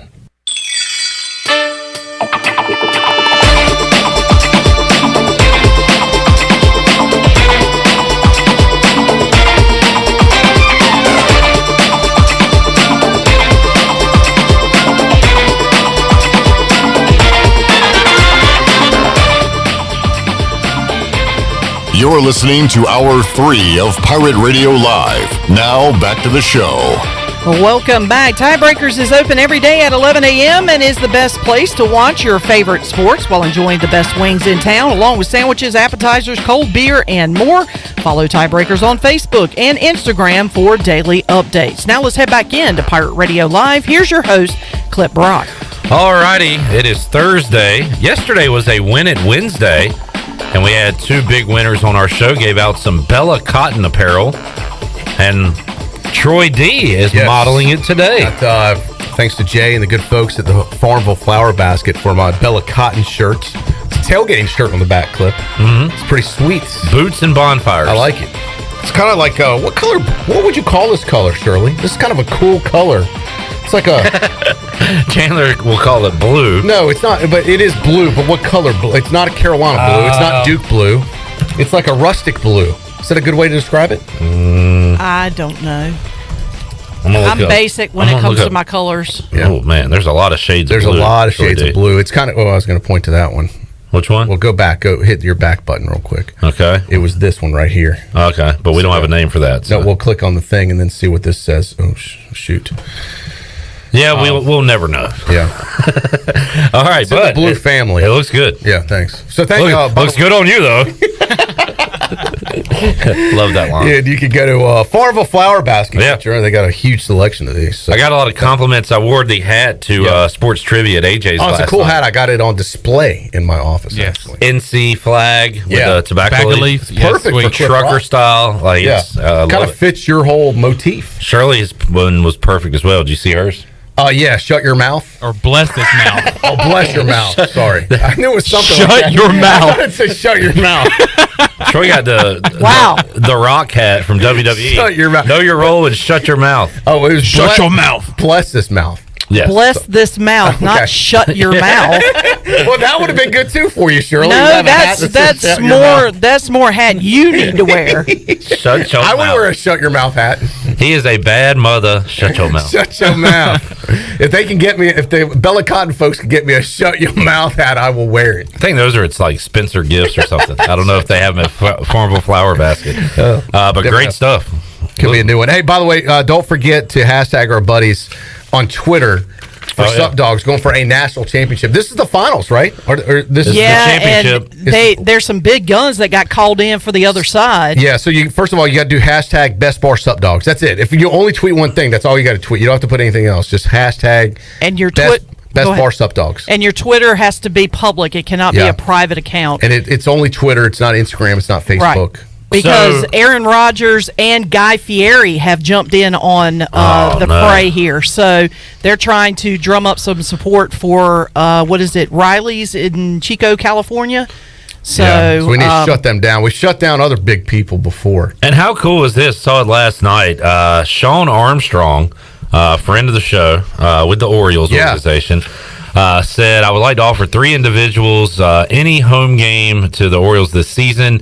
Only thing you have to do is tweet out Best Bar Sup Dogs, follow Sup Dogs, and each individual will get 4 tickets to a game. So, that's awesome. Yeah, he's giving you a prize just for making a hashtag. Last time, it was just a couple years ago, last time we were able to get to an Orioles game, wasn't last year, but the year before. Sean met us before the game and hung out. Super nice guy. Great representative of the Pirate Nation, and that's pretty cool that he's doing that. All right, Bud Light ECU Report is brought to you by Bud Light, who reminds Pirate fans to always stay in the game and drink responsibly. Bud Light, the official beer of the ECU Pirates, proudly distributed by Carolina Eagle Distributing since 1989. On the football front, Troy D, we are in day 2.5 of the pause. Which, you know what, maybe as long as they can get the practices in, maybe not the worst thing. I don't know how it works with the clock as far as what the date is. I thought there was an inset date, but like I said, you could have the spring game on its date and still get work in after that if you wanted to. Which is what I wanted to talk to Coach about. Yeah. Go ahead and run the spring game, and then they could do some cleanup after that. They were going to do a scrimmage on the next 2 Saturdays anyway, so run one of your scrimmages while there's fans in the stands. Troy D, we are on day 2. 2 days in a row, no ECU basketball players going into the transfer portal. That's good news. Yeah, have we run out of players? That's a good point. Yeah, 6 in there right now. And technically, did Roy Williams go into the transfer portal for retirement? Sure. I think Chris Beard went to more of a portal where he went from Texas Tech to Texas. Oh, okay. But do Roy, we know where Roy's going, though? We don't. So he could technically be in the portal. Could be. Where do you think his next coaching job will be? Well, Kansas lost in the first round. Maybe he goes joked to that the Tar Heels go after the Gonzaga coach. Maybe Gonzaga hires Roy Williams. Do a trade, Mark Few for Roy Williams. You never know. Maybe Roy just needs a fresh start. He had a tough year. Pirate baseball taking on Cincinnati, their first conference series of the weekend, and also, as we talked about earlier, the Bill Carson Invitational going on this Saturday. All part of the Bud Light ECU Report, brought to you by Bud Light. Stay in the game, drink responsibly. Hey, Shirley, what are you doing softball this weekend? Or soccer? Soccer. I'm doing soccer this weekend. Softball's not until next weekend. They've been on the road for almost, actually over a month. So they'll return home next weekend, and I'll be doing a PA for that. All right. Sounds good. A lot going on right now with ECU Athletics. All right, we got to get our last break in. We will do that, come back, and wrap up today's edition of Pirate Radio Live. We'll be back with more after this.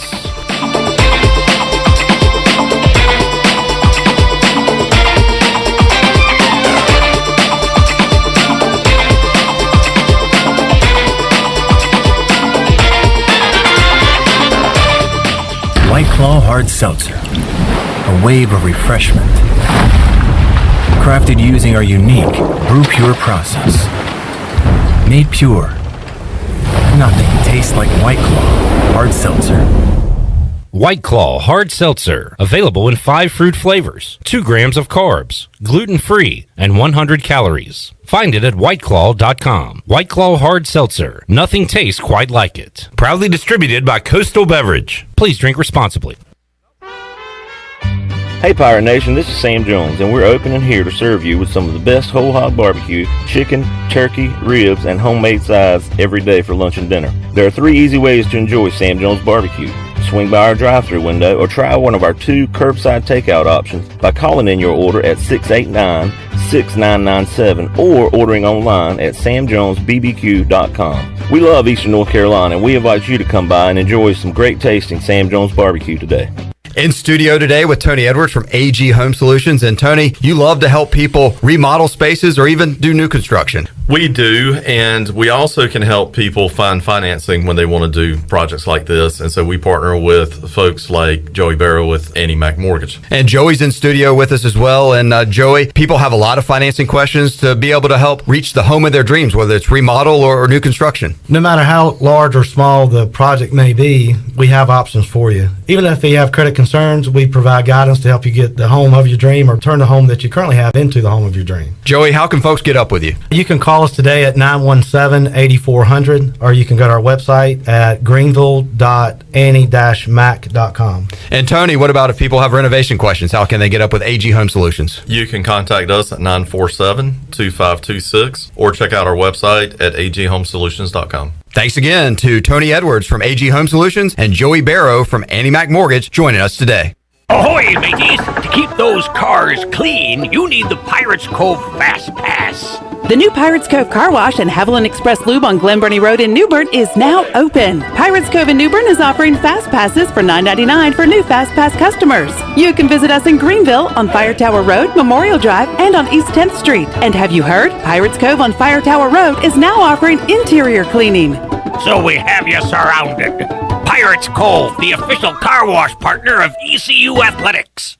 Hey Pirate Nation, this is proud ECU graduate and former baseball player Brandon Manning inviting you to join my team at Farm Bureau Insurance. Right now is a good time to review your coverage with a local trusted agent like me. I will make myself available before or after business hours, and my clients always have my cell phone number if they need anything. From home, auto, or life, give me a call today and let's talk about your insurance coverage and about the Pirates. Call 531-1812 and go Pirates! The best place for delicious food and great prices is Familia. Familia has $6 lunch specials, a $10 pizza of the week, and every Thursday has $2 drafts all day. Sunday brunch is the best for food and family. Come and enjoy favorites like shrimp and grits, made-to-order omelets, French toast, and drink specials like $3 mimosas, beer mimosas, or $5 Bloody Marys. Familia, Fire Tower Road near Pitt Community College, and FamiliaNC.com. With rates being historically low, now is the best time to buy or refinance your home. This is Talbot Green with Angel Oak Home Loans. Now is the time to take advantage of the opportunity to buy more home or refinance your current mortgage. The combination of our local team's experience and Angel Oak's wide offerings of products from standard conventional, government, and portfolio loans has something for most financial situations. For more information, call Talbot Green, Joanne Weir, or Wanda Hager at 751-2060. NMLS 1719250 and 685-842. Equal housing lender. This is Mike Houston, head football coach at East Carolina University, and you're listening to Pirate Radio, the voice of the Pirate Nation.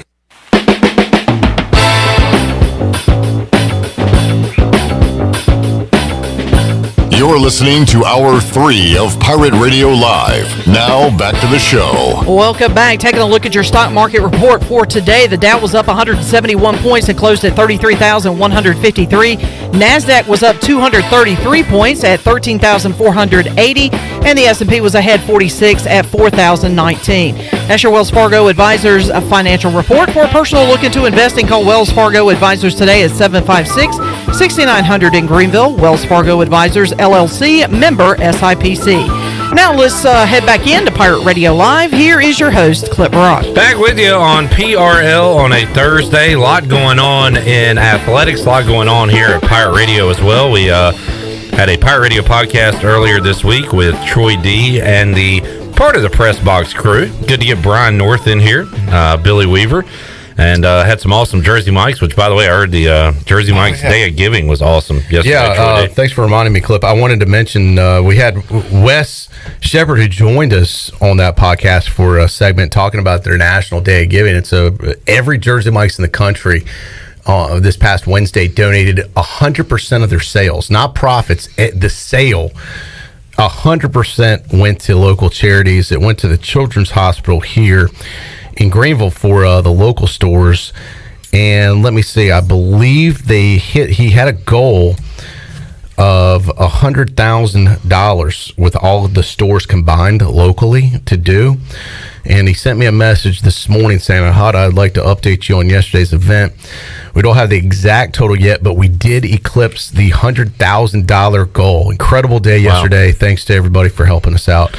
I saw somebody tweet yesterday, Troy, I've never had to wait over an hour for Jersey Mikes before. So it shows you how popular a lot of friends, that is. That went there. Some folks, obviously did not know that this was their National Day of Giving. They're like, wow, Jersey Mikes is just super busy day. But a lot of folks obviously realized what it was and were patient with them. Yeah. And that was what Wes was talking about.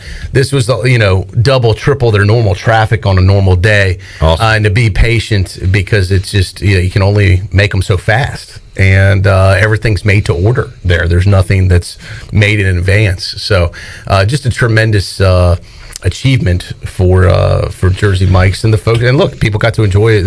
You got to eat anyway, right? Oh yeah, lunch or dinner. So their money went to a good cause. Also going on right now, we have a brand new deal here at Pirate Radio. Troy, deal of Pirate Radio Trivia. Yeah, it looks pretty cool. I saw some of that earlier. And does Eric Ward know Mustache March is over? That's right. Today is the end. He's looking a little creepy with that mustache, gotta be honest. With his glasses and the mustache, it looks like a kit you buy at the Halloween store. He looks like he's going into witness protection. Yeah. I wasn't sure if it was him until I saw his name there. That's Derek Ward. I was like, is that him? But we had we recorded nice graphics there though. Glenn did an awesome job. The presentation's great. Very strong. The trivia's fun. Check it out. If you'd like to participate and try to win a 12-pack of White Claw and a Pirate Radio t-shirt, you can shoot me a message on Twitter or Facebook, and you can get in the game. I saw your tweet of Mark Lindsay from a press conference. Yeah, Mark. Speaking of creepy mustaches. Mark was zooming, and he was... It was not a flattering photo of Mark, but I don't know if there's many of those out there. Yeah, our buddy Mark Lindsay was looking special. Do you have any of that audio queued up? That's a special file. Oh, no. So we, Or we had a Which time. one? What do you bunnies got cooked up for Easter? That would be his. Did he ask Cliff Galvin that? Maybe he will after this. You've learned the most about your defense so far. What have they gotten better at, best, and besides what you just talked about, where they got to get better at? Huh? What? I'm sorry. Hey, could you rephrase that in the form of a question? What you Easter eggs have died up for this particular ball club as you come into this week? That's a pretty that could play at the higher level for sure. Yeah, that's a classic. This is why coaches retire. What you eggs got dyed up for Easter? What you baskets got filled up for Easter? Oh man, that stuff just makes me laugh. I've heard it like 50 times. It's funny every time. Yeah, and you always try to understand what he's trying to say, and you can't. And I hear something different. It's almost like one of those eye charts where like a Rorschach test where you see something different every time you look at it. Yep. Every time I hear it, I hear something a little bit different. The gift that keeps on giving. What many turkeys got cooked up for Thanksgiving here? He loved asking that. Like he was sitting there the whole time ready to ask that question. Well, and he had been sitting on that for a while. Oh, man. At least a week or two. And shout out to David Blackwell for actually answering. He chuckled and answered the question. I know he wanted to say you idiot, but he didn't. Yeah, good for him. He's gonna ask maybe because it's Easter. You bunnies gonna lay some eggs this weekend. Well, you bunnies gonna laying around this weekend. Yeah. Mark Lindsay, one of the all-time greats for sure. All right, Troy Deegan, ready to wrap up a Thursday edition of Pirate Radio Live. I've been here a lot longer. You went too strong today. I went first and last. Bookended the show. Yeah, I feel like I've been here all day. You have been here all day. I worked earlier. That's right. That's called work. It's a long day today, Clint. Really putting in the hours. Welcome to our world, Troy. Make sure you clock out. I was here before you today, Shirley, just for the record. I know. All right. But then you were also gone for quite a few hours Well, this I afternoon. have to work also away from the studio. Troy's gonna like just sit and wait till you leave, so he can be first to in or last to leave. That's right. There we go. You can say At that least one day. When Troy's gone during lunch, he's actually doing balloon animals at a kid's birthday party. It's a side hustle. Hey, we all got one of those around here. All right, Can you believe Troy. it's April. Happy April, everybody. I cannot believe Don't it. get fooled. It is April. And some people might not know this, but tomorrow's April 2nd. Number 2. Yeah. That's a stat to consider. You know what's going to be weird? Because we're not going to be here on the 3rd. It'll be Saturday. Will it be the final countdown? 4, 3, 2, 1. April 4th, 2021. 4, 3, 2, 1. Interesting. Is it the end of the world this weekend? Date to consider. We shall see. Yeah. Hey, just throwing it out there, something to think about. I bet you'll be thinking about that on Saturday. It's going to be on my mind. You're welcome. Troy, we'll see you Monday. See you then. Have a great one. Shirley, Chandler, we'll see you Friday, 3 o'clock on an all-new edition of Pirate Radio Live. So long, everybody. Thanks for listening to Pirate Radio Live, an exclusive presentation of the voice of the Pirate Nation. This is Pirate Radio, WGHB